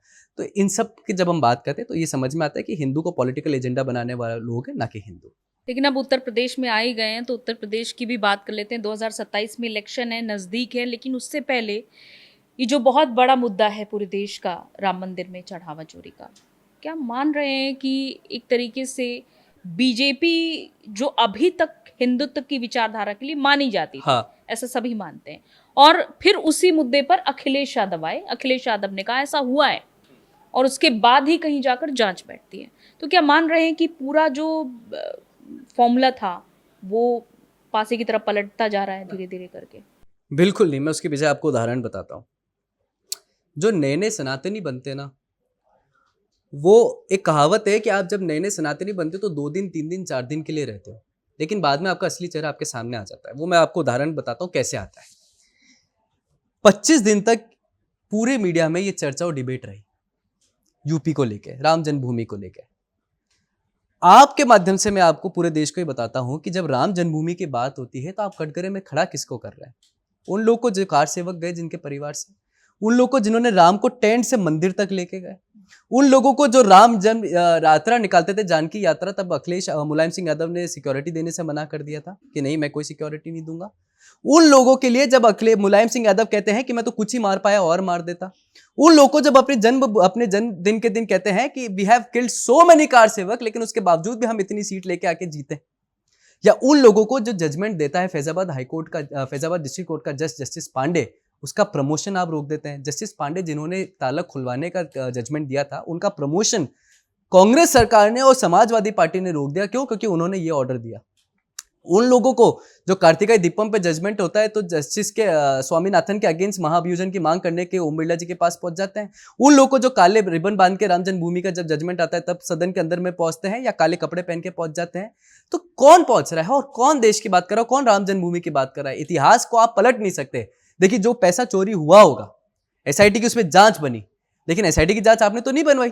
आप एक छाती ठोकते रहे हमेशा, एसआईटी पे भरोसा नहीं, एसआईटी पे भरोसा नहीं, सीबीआई पे। तो कल तक तो आप सीबीआई को भी गवर्नमेंट पपेट कहते हैं, तब आपको सीबीआई पे भरोसा हो जाएगा। एसआईटी को आपको लगता है कि कॉन्स्टिट्यूशन गलत था, तो आपने सुप्रीम कोर्ट में, हाई कोर्ट में चैलेंज करा, 2 पीआईएल लगी मैम। दोनों पीआईएल में कहीं पे भी समाजवादी पार्टी का कोई नेता दिख गया हो आपको कि एज अ पार्टी नहीं दिखेगा, लेकिन कॉलिन गोंसाल्विस और कपिल सिब्बल पुशबैक पॉलिसी का विरोध करने सुप्रीम कोर्ट पहुंच जाते हैं कि ये जो इन्फ्लिट्रेटर्स है इनको बाहर नहीं भेजा जाए, लेकिन आप तब तो नहीं दिखे। तो कुल मिला के you have never challenge SIT, आपने जांच में सहयोग नहीं करा, फॉल्स आप एविडेंस बोलते रहे मीडिया के समक्ष, जो कि पूरा ट्रस्ट ने अपने बयान के थ्रू और एविडेंस के थ्रू दिखा दिया। पकड़ में लोग आ गए हैं, रिकवरी चालू हो गई, लेकिन जिन कार सेवकों को आपने भुन भुन के मारा, जिनकी डेड बॉडीज का आप हिसाब नहीं दे पाए, जिनकी गिनती आप नहीं कर पाए, जिनके घर वाले जिनका अंतिम संस्कार नहीं कर पाए, उन कार सेवकों को आप ला पाओगे कभी जीवन के अंदर में? नहीं ला पाएंगे। तो ये पॉलिटिक्स दिखाता है कि किस तरह से राम को यूज करना। अच्छा, दूसरी बात, आप तो राम जन्मभूमि के लिए राम के बहुत बड़े भक्त बने, लेकिन कुछ दिन ही हुए कि आपकी जो धर्म पत्नी डिंपल यादव वो कॉकरोच जनता पार्टी के मंच पे जाकर कह देती है कि बुलडोजर क्यों नहीं चला राम जन्मभूमि पे अभी तक। तो कहां है? तो ये सिर्फ एक पॉलिटिकल वेंडिक्टा है। देश को पता है, हिंदुओं को पता है, जो गलत हुआ वो गलत हुआ, लेकिन उसका पॉलिटिकल एक्शन कौन कर रहा है, देश उनको जवाब फिर देगा, 2027 में देगा। एक चीज समझना चाहूंगी, क्योंकि ये मतलब है भी और जायज़ भी है, वैसे वास्तव में सच्चाई भी है कि लोग इतिहास को जो बीत जाता है उसे बीत जाने देते हैं, भूल जाते हैं, लेकिन जो उनके सामने है प्रेजेंट डे में उसको याद रखते हैं। हाल ही की बात ये हुई, आपने कार सेवकों की बात की, आपने बात की कि अखिलेश यादव ने सिक्योरिटी नहीं दी, मुलायम सिंह ने जो भी किया, लेकिन वो लोग कहीं ना कहीं भूल कर आगे बढ़ते हैं। तो उनके सामने जब राम मंदिर, जब रामलला को जो चढ़ावा जाता है, अब उनके साथ एक तो ये समझ सकते हैं कि उनकी आस्था पर गहरी चोट लगी। अब उस आस्था पर गहरी चोट लगने के बाद क्या आपको लग रहा है कि जनता का जो रुख है वो अभी नए नए जो हिंदू और सॉफ्ट हिंदू की बात हम कह रहे हैं, जो नए नए अभी बन रहे हैं, उनकी तरफ मुड़ सकती है जनता? ऐसा नहीं हो सकता है क्या? बिल्कुल नहीं हो सकता। मैं आपको उसके पीछे उदाहरण देता हूँ। जब ये विषय चला तो क्यों जब अखिलेश यादव से पूछा गया कि ठीक है राम मंदिर का तो कार सेवक हो गई, आइए शाही ईदगाह का भी फैसला कर लेते हैं। कृष्ण जन्मभूमि, आप तो यदुवंशी है, आप कृष्ण के सबसे बड़े भक्त मानते हैं। आपकी पार्टी के शिवपाल यादव, मुलायम सिंह यादव ने कहा है कृष्ण राम से बड़े हैं। आपके सपनों में कृष्ण आते हैं, वो बताते हैं, कभी आपके सपनों में राम आते हैं, वो आपको बताते हैं, तो कृष्ण जन्मभूमि पे क्यों चुप हो जाते हैं? क्या वो भारत के हिंदुओं की धार्मिक आस्था आहत नहीं होती? क्या शाही ईदगाह जो हमारी छाती पे वहां पे खड़ी हुई है, जिसको वक्फ क्लेम करता है, और कृष्ण की जन्मभूमि की बात करते हैं, तब आपकी धार्मिक आस्था आहत नहीं होती? तब हिंदू की धार्मिक आस्था आहत नहीं होती? जब यही सबरीमाला में से पैसा चोरी हो जाता है और गोल्ड चोरी होता है, गोल्ड थेफ्ट होता है, केरला हाईकोर्ट एसआईटी को गठित करता है, तब आपकी हिंदू धार्मिक आस्था आहत नहीं होती? तब जब तिरुपति के अंदर में जब वो बीफ के प्रसाद खिला दिया जाता है, प्रसादम स्कैम होता है, तब आपकी हिंदू धार्मिक आस्था आहत नहीं होती? देश के विभिन्न विभिन्न जगहों पे, केदारनाथ बद्रीनाथ के अंदर में 2024 के अंदर में भी सेम पिटीशन लगी, एलिगेशन लगा था कि चोरी हुआ, एसआईटी बनी, क्लीन चिट आया, तब आपकी हिंदू धार्मिक आस्था आहत नहीं हुई थी। लेकिन हिंदू धार्मिक आस्था आपकी राम जन्मभूमि पे बहुत आहत हो गई भाई, क्योंकि 27 के इलेक्शन है और आपकी वाइफ को लगता है कि वहां पे बुलडोजर चल जाना चाहिए। अभी तक दूसरों के क्यों नहीं चला बुलडोजर राम जन्मभूमि मंदिर? क्योंकि आप चाहते नहीं थे कि मंदिर बने, आप चाहते थे कि राम जन्मभूमि कभी भी फैसला नहीं हो। इसलिए कपिल सिब्बल कोर्ट में जाते और कहते हैं कि don't give judgement right now, it's an election, this is a trap. वही कपिल सिब्बल जो है वो एफिडेविट देते हैं 2007 के अंदर में। यही लोग राम को मिथ्या कहते हैं, इन्हीं के समर्थन वाले लोग जो राम को उपहास करते हैं, और इन्हीं के जैसे लोग जो सीजेपी को मंच को प्रयोग करके सीता के पति के उपहास कर देते हैं। वहीं पर एक कॉमेडियन रोडीज का व्यक्ति आता है और कहता है कि अगर आप यहाँ गाय बांध दो एंटी नेशनल नहीं कहलाओगे। कौन सी एजुकेशन रिफॉर्म की बात होती है? और आप लोग वहां पे मंच पे जाके खड़े होते हैं। मस्जिदों से आपको पॉलिटिकल मीटिंग करनी, लेकिन जब रशीदी कहता है आपकी वाइफ के बारे में, तब आपके मुंह से एक शब्द नहीं निकलता। तो क्या है, कुल मिला के कृष्ण जन्मभूमि पे चुप, राम जन्मभूमि के ऊपर में उपहास। बार बार हिंदू की धार्मिक आस्था को आहत होते हुए चुप रहना, क्योंकि वो आपके पॉलिटिकल वेंडेटा को सपोर्ट और सेटिस्फाई करता है। और क्यों राम जन्मभूमि की बात हो रही है सिर्फ?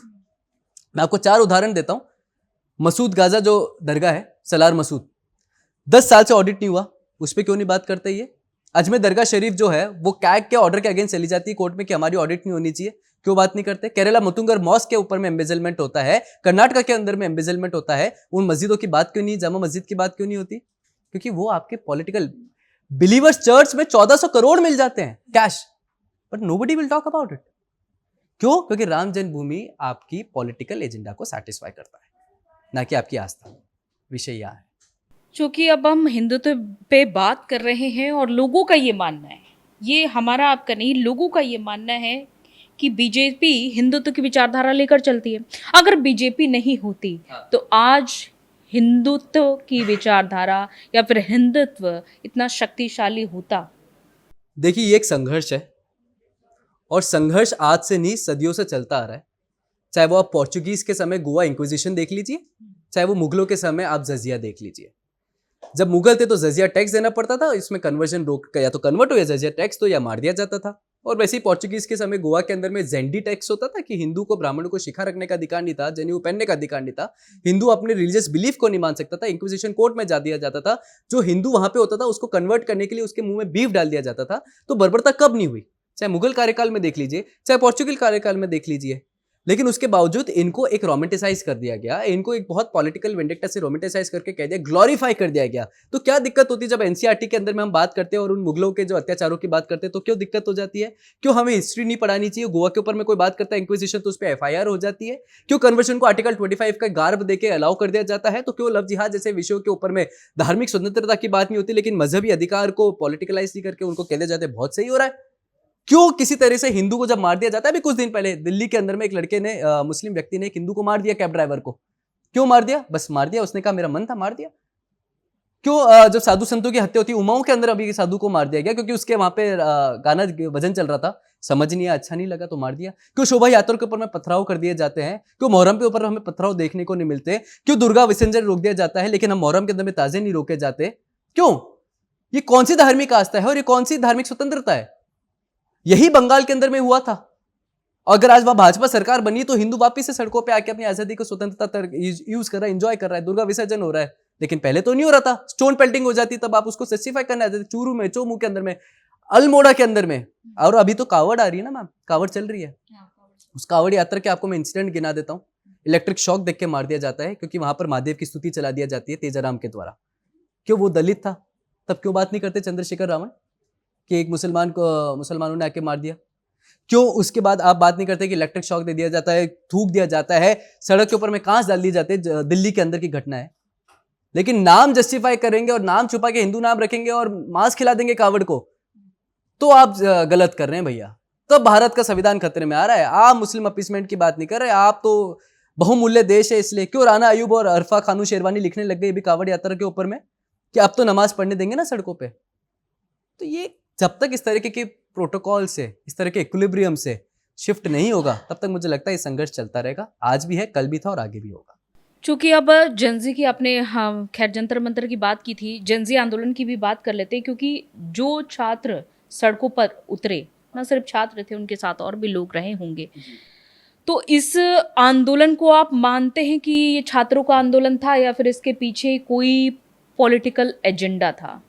देखिए, मैं तो क्या मानता और क्या नहीं मानता वो खुद ही अपने आप से कहने लग गए। नेहा बोरा नाम है मेरे ख्याल से उसका, जो एआईएसएफ की है, वो भी hunger strike, so called hunger strike पे बैठी थी, लेकिन उनके बारे में भी कई बातें पता चली कि भाई रात को टाटा नेक्सन आती थी, वो ले जाती थी, सुबह वो फिर धरने पे आ जाती थी।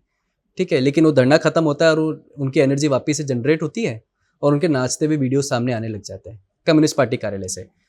वही सौरव दास जो उस पार्टी के एक बहुत स्पोक्स पर्सन कहलाते हैं, बहुत वोकल रहते हैं चीज़ों को लेके, उन सौरव दास का जब आप इतिहास पढ़ेंगे तो आपको पता चलेगा ठाकुर फैमिली फाउंडेशन से उनको स्कॉलरशिप मिलना, या फिर वो आर्टिकल 14 और कैरेवन में भारत की जस्टिस बेला त्रिवेदी और सुप्रीम कोर्ट के बारे में ऑब्जेक्शनेबल बातें करना, चाहे उमर खालिद और शर्जील इमान को सही बताना और उसके लिए बात करना, सीए और शाहीन बाग को कह देना it was an Hindutva game, दंगों को, तो उनका इतिहास हमें पता चल गया। अभिजीत दीपके की बात करेंगे और आशुतोष रांका की बात एक करेंगे। सेकंड बस, सौरभ दास को लेकर आपने बात की, एक मैंने ट्वीट हाँ। निकाल रखा है, सौरभ दास का ही है, ये 19/12/15 हाँ। यानी कि 2019 का हाँ। ये ट्वीट है। उन्होंने कल लिखा है, व्हाट्स रॉन्ग विद आप completely changed double standards, you too are like Congress, Modi ji is far better, the best one. ठीक है, अरविंद केजरीवाल को टैग हाँ, करके ठीक उन्होंने है। लिखा था। हाँ तो अभी आप ये कह रहे थे कि ये जो भी है पॉलिटिकल एजेंडा, हाँ, एक तरीके हाँ, से आप बताने की कोशिश हाँ, कर तो रहे मैं हैं। वही अब बता इसको- रहा था। तो जो मैं ट्वीट्स बता रहा हूँ वो भी उनके ट्वीट्स आपको ऑनलाइन मिल जाएंगे, सारे उन्हीं के ऑफिशियल हैंडल पे मिल जाएंगे। उमर खालिद शर्जील इमाम को सही बताना, एक्टिविस्ट कह देना, और उसका सीए के दंगों को हिंदू गेम बता देना, आर्टिकल 14 और कैरेवन के अंदर में और गार्जियन के अंदर में जस्टिस बेला त्रिवेदी और सुप्रीम कोर्ट के ऊपर में क्वेश्चंस खड़े कर देना। ठीक है, और आप जितने ये ठाकुर फैमिली फाउंडेशन से लेना, ठीक है, तो ये तो उन्हीं के ट्वीट्स है ना, ये तो सारे सौरव दास के ट्वीट्स हैं। अभिजीत दीपके तो नौकरी ढूंढ रहे थे यूएस के अंदर में, आशुतोष रांका ने कहा है कि हम तो नौकरी ढूंढ रहे थे, फिर हमें लगा कि ये अच्छा मुद्दा है तो पकड़ लेते हैं। वही नेहा बोरा कह रही कि हम आम आदमी पार्टी के साथ और अपोजिशन के साथ है, जब तक बीजेपी और आरएसएस देश के सबसे बड़े खतरे हैं, हम रहेंगे उनके साथ। एजुकेशन रिफॉर्म का है मैम, इसमें 25 दिन से ऊपर ज्यादा चला होगा जंतर मंतर के नहीं, ऊपर मैं में बस बैठे ये होंगे। पूछना चाह रही हूँ क्योंकि सौरभ दास ने खुद लिखा है, Modi ji is far better. ठीक है ना, तो ये भी तो उन्होंने लिखा है जो मैं कह रहा हूं सौरव दास के बारे में आपको। आज मोदी उनके लिए सबसे खराब क्यों हो गया? आज मोदी उनके लिए सबसे खराब क्यों हो गया? सवाल ये है ना, क्यों मोदी भारत की बात कर रहा है तो मोदी खराब हो गया? मोदी हिंदू की बात कर रहा है तो आज नरेंद्र मोदी खराब हो गया? Why the Saurav Das creating a question against Narendra Modi now? क्यों सुप्रीम कोर्ट से ऊपर हो गए सौरव दास? और ये अभी सुप्रीम कोर्ट के जजमेंट ऑर्डर के बाद उन्होंने, सौरव दास ने और इनने कहा है, सीजेपी ने, कि अगर हमारे एजिटेटर्स और लोगों को, जिनको आप सो कॉल्ड स्टूडेंट्स कह रहे हैं, अगर उनके अगेंस्ट एफआईआर विड्रॉ नहीं होती है तो हम वापस धरना करेंगे। Is it anarchy? This is clear case of anarchy कि आप सुप्रीम कोर्ट से सुप्रीम हो गए और सुप्रीम कोर्ट ने कहा है कि प्रॉपर इन्वेस्टिगेशन होनी चाहिए, इस पे प्रॉब होना चाहिए, किसने वायलेंस करा और किसके अगेंस्ट वायलेंस हुआ, दोनों साइड की इन्वेस्टिगेशन होनी चाहिए। तो आज वो सौरव दास सुप्रीम कोर्ट से सुप्रीम हो गया, आज सौरव दास नरेंद्र मोदी के अगेंस्ट हो गया, आज सौरव दास को एजुकेशन रिफॉर्म्स की जगह सारी बातें समझ में आ रही है। आज सौरव दास, जो लोग 21 जनों की बात करता है मर जाते हैं, उसके रेजिग्नेशन के बाद पार्टी करते हुए सबके सामने आ जाता है। ये कौन सी सीजेपी है और ये कौन से स्टूडेंट्स है और ये कौन से एजुकेशन रिफॉर्म्स की बात करिए? What vision do they have for education reforms? एक भी आप विजन मुझे बता दीजिए कि 25 दिन में सौरव दास, अभिजीत दीपके, आशुतोष रांका, नेहा बोरा, एसआईएफ, एआईएसए, शबाना आजमी, विभिन्न लोग, डिंपल यादव, चंद्रशेखर रावण, आम आदमी पार्टी, एक बार भी मंच से खड़े होकर एजुकेशन रिफॉर्म की बात करी हो कि हम चाहते हैं ये एजुकेशन रिफॉर्म हो? वहां क्या हुआ है मैं आपको बताता हूं। वहां हुआ है नाम रहेगा बस अल्लाह का, ये गीत गाया गया। वहां डपली बज गई आजादी की। किससे आजादी चाहिए भैया आपको? वहीं एआईएसएफ और एसआईएफ के लोग वहां पर अपने कैंप लगा लिए, कौन एसआई फिर एसएफ के? कन्हैया लाल उनका प्रोडक्ट, शर्जिल इमान उनका प्रोडक्ट, उमर खालिद उनका प्रोडक्ट। वो आज लोग वहां पर खड़े हो गए जिनको जातिवाद से आजादी, भेदभाव से आजादी, आरएसएस से आजादी, इससे आजादी, उससे आजादी, सबसे आजादी चाहिए, डपली बजा ली उनने। वहां पर कुणाल खामरा आके बोलता है सीता के पति की बात करता है, मन से बात करता है, उपहास करता है। वहां किसने बात कर ली एजुकेशन रिफॉर्म की? वहां डिंपल यादव की एजुकेशन रिफॉर्म बता दीजिए। चंद्रशेखर रावण जो खुद प्राइवेट पार्टी एम्प्लॉयमेंट के अंदर में रिजर्वेशन की बात कर रहे हैं, वो फेयर एजुकेशन रिजर्वेशन की सिस्टम की बात करते हैं। चंद्रशेखर रावण, उन्होंने वांगचुक, सोनम वांगचुक को कहा था कि साहब 20 जुलाई को बता दो, यहां से लेकर वहां तक सिर्फ लड़के लड़के होंगे। और कौन सा ऐसा एजिटेशन था? मैं इसको प्रोटेस्ट नहीं कहता, मैं इसको प्रोटेस्ट बिल्कुल नहीं कहता। This was an agitation. Law and order situation हाथ में ली गई। वही एक वीडियो का, एक पुलिस अधिकारी का स्कल्प का आपको चित्र देखने को मिलेगा जो उसके पत्थर लगाए, सीरियस है। वही एक पुलिस कांस्टेबल महिला थी जो 4 महीने की प्रेग्नेंट थी, उसका वो हुआ, पत्थर लगने से दिक्कत हुई। कौन से लोग थे ये? स्टूडेंट्स थे। जिस तरह से प्रधानमंत्री के लिए अपशब्द कहे गए, स्टूडेंट्स थे। पत्थर हाथ में उठाए गए, स्टूडेंट्स थे। लिंच करने पे उतारू गए, स्टूडेंट्स थे। पत्रकारों के साथ बर्बरता हुई, मतलब आप ये कह रहे हैं कि वहां पर स्टूडेंट्स नहीं थे? स्टूडेंट्स की आड़ में एजिटेटर्स थे। मैं आपको उदाहरण देता हूँ, मॉडस ऑपरेंडाई देता हूँ। When you look Delhi CJP protest, so called student protest, and you speak of Bangladesh so called student protest, आपको सिमिलरिटीज दिखती है नहीं दिखती उसमें? बांग्लादेश के अंदर में एक मुद्दा उठा रिजर्वेशन को लेके, कोटे को लेके। शेख हसीना ने कहा कि ठीक है यार, हम इसको खत्म कर देंगे, we may bring the law in parliament, या सुप्रीम कोर्ट भी इसको खत्म करेगा। मोहम्मद आलम वो वहां से खड़ा होता है, जिसका इतिहास मदरसे से पढ़ाई करके, 2 मदरसे जो फैनेटिक इस्लाम के लिए जाने जाते थे वहां, वो फिर ढाका यूनिवर्सिटी से लॉ करता है और फिर बाहर चला जाता है। वो एक्टिव होता है, उसके साथ जैशे मोहम्मद एक्टिव होती है, अलकायदा एक्टिव होता है, आईएसआईएस एक्टिव होते हैं, डीप स्टेट्स इन्वॉल्वमेंट होता है, और जो स्लीपर सेल्स यूनिवर्सिटीज में बैठे होते हैं वो एक्टिव होते हैं। और ऐसा कौन सा स्टूडेंट प्रोटेस्ट था जो हिंदुओं की बर्बरता और मित्र आतंकवाद पे खत्म होता है? दीपू चंद्रदास को जिंदा जलाने पे खत्म होता है, ये स्टूडेंट प्रोटेस्ट था। हिंदू के घर जला दिए गए, स्टूडेंट प्रोटेस्ट था। पार्लियामेंट लूट ली गई, वहां स्टूडेंट प्रोटेस्ट था। शेख हसीना के लिए अपशब्द कहे, वो स्टूडेंट प्रोटेस्ट था। तो क्या दिक्कत है जब मैं इसको स्टूडेंट प्रोटेस्ट नहीं मान के एजिटेशन के? तो आप मानते हैं वो स्टूडेंट प्रोटेस्ट था? नहीं था वो student protest. Deep state involvement in the garb of students, dismantling of the government is not an student protest, it's an agitation. Ladakh का उदाहरण, नेपाल के लोग लद्दाख में क्या कर रहे थे? लेकिन सरकार तो खुद कह रही है कि ऐसा कुछ था नहीं, जैसे कि आप डीप स्टेट इन्वॉल्वमेंट की बात करें, सरकार खुद कह रही है इस बात से। सरकार के हालांकि एक बात यहाँ पे मैं क्लियर करना चाहूंगी, क्योंकि कई राज्यों में तो एफआईआर वापस ली गई है, सिर्फ दिल्ली में, क्योंकि दिल्ली में कई ऐसे वहां पर जो आंदोलनकारी थे, सो कॉल्ड, क्योंकि छात्र भी थे, मैं इस बात को भी कहूंगी कि वहां पर छात्र भी थे, लेकिन उसी भीड़ में कुछ ऐसे भी थे जिन पर आपराधिक मुकदमे दर्ज हैं, रेप के, पॉक्सो के, और 2000 से ऊपर लोग हैं। हाँ, तो ऐसे कई लोगों को चिन्हित किया गया है। तो सरकार ने इस बात को तो खैर सिरे से नकार दिया कि इसमें डीप स्टेट जैसा कुछ भी नहीं। अभी तक हमारे पास ऐसी इंफॉर्मेशन नहीं है। मिनिस्ट्री ऑफ एक्सटर्नल अफेयर्स का जो स्टेटमेंट था वो ये था, टिल डेट अभी तक हम लोग के पास ऐसा कुछ, उन्होंने ऐसा नहीं कहा कि इसमें कोई इन्वॉल्वमेंट ही नहीं है। वो इन्वेस्टिगेशन होगा, पता चल जाएगा कौन कितना इन्वॉल्वमेंट है, किसका इन्वॉल्वमेंट है। 2800 लोगों के ऊपर में भी हिस्ट्री शीटर रहे ना, मुकदमे रहे, क्रिमिनल बैकग्राउंड रहा, उनको भी स्टूडेंट ही कह रहे थे, कल तक कह ही रहे थे ना। तो कहाँ निकल रहे? ये कह रहे कि सबको ही फ्री करा जाए। आज तक कभी इस देश में हुआ है कि मर्डर कर दे कोई स्टूडेंट प्रोटेस्ट की आड़ में और उसको बोल दे नहीं नहीं नहीं नहीं, आप तो इसको फ्री कर दीजिए भैया। सुप्रीम कोर्ट ने कहा कि both side investigation need to be done. एक और फॉल्स नैरेटिव क्रिएट किया गया था। वो फॉल्स नैरेटिव ये क्रिएट किया गया था कि सुप्रीम कोर्ट ने कहा कि हमारे पास रिलेक्टेड टाइम नहीं है इस मैटर के लिए। चीफ जस्टिस सूर्यकांत मिश्रा जी ने अपने इस बात को क्लियर करते हुए कहा, there was not a formal petition subject to police filed before us. यही सौरभ दास से जो फॉल्स नैरेटिव क्रिएट कर रहे थे, एक वीडियो डाल दिया गया उस आड़ के अंदर में, उसको भी दिल्ली पुलिस ने 9 ऐसे डिबंक करें फॉल्स नैरेटिव। वो सारे नैरेटिव्स क्यों नहीं आए? तो ये कुल मिला के इट वाज एन एजिटेशन। ये वो पॉलिटिकल पार्टीज इसमें इन्वॉल्व थी। अच्छा, वो पॉलिटिकल पार्टीज जो स्टूडेंट्स की बात कर रही थी, वो समाजवादी पार्टी जो एंटी कॉपिंग लॉ हटाती है, और मुलायम सिंह यादव कहते हैं कि हमें सरकार में आने दीजिए, कुछ मिनटों में एंटी कॉपिंग लॉ हटा देंगे। एंटी कॉपिंग लॉ हटाया उन्होंने, सरकार में आती, जो कि यूपी उत्तर प्रदेश गढ़ बना कॉपी का, नकल होती है। उनकी बेटी नकल करती हुई पकड़ में आई थी, जब कहा था अखिलेश यादव ने, क्या है छोटी मोटी नकली के बगैर क्या हो गया, नकल कर ली। तब उनको बच्चों की फिक्र नहीं हुई क्या? नायब तहसीलदार के पेपर की फिक्र नहीं हुई? आज झारखंड में लोग हेमंत सोरेन के विरुद्ध खड़े हुए हैं, तब फिक्र नहीं हो रही उनको? क्या AIEEE और AIPMT और कैट और क्लैट पेपर लीक होते थे, तब फिक्र नहीं होती थी? क्या Rajasthan which became a hub of epicentre during Congress government of paper leak, तब फिक्र नहीं हुई। रीट के 1 और 2 के पेपर लीक हो जाते तब फिक्र नहीं हुई। एसआई भर्ती की परीक्षा रद्द हो जाती तब फिक्र नहीं होती है। तब क्यों नहीं हो रही? एजुकेशन सेंटर का कोऑर्डिनेटर पकड़ में आ जाता है जिसका राजीव गांधी फाउंडेशन से कनेक्शन निकलता है, तब फिक्र नहीं होती है। 2024 से पहले एक बार कानून नहीं आया मैम। मैं कह रहा हूं जो गलत हुआ है वो गलत हुआ है। सरकार गवर्नमेंट जो है should take a strict implementation. लेकिन 2024 से पहले एक बार मुझे कानून बता दीजिए जो राष्ट्रीय स्तर के ऊपर में हो, नेशनल एग्जामिनेशन के लीकेज को लेते हुए। नहीं था ना। 2010 में कपिल सिब्बल ने प्रोजेक्ट किया था टेबल के ऊपर में, पार्लियामेंट ने, कांग्रेस सरकार थी, क्यों नहीं पास करा उसको? 2024 में पास करा गया पहली बार, जिसमें 3 साल से लेकर 5 साल और 1 करोड़ तक का जुर्माना, सर्विस प्रोवाइडर भी थे, अनलॉफुल मीन सेक्शन 3 में डिफाइंड था। आज गवर्नमेंट ने उसको 1 करोड़ से 10 करोड़ कर दिया, 5 साल से 10 साल की इंप्रिजनमेंट कर दी और स्ट्रिंजेंट लॉज लेके आ रहे हैं।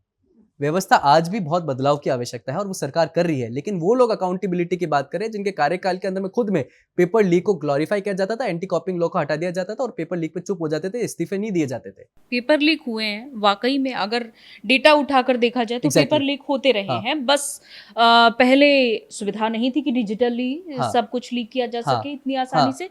पहले पन्ने निकाले जाते थे, कॉपी की जाती थी, तब जाके लोगों तक पहुंचाए जाते थे। अब वो डिजिटली, क्योंकि डिजिटल इंडिया में है अभी अब।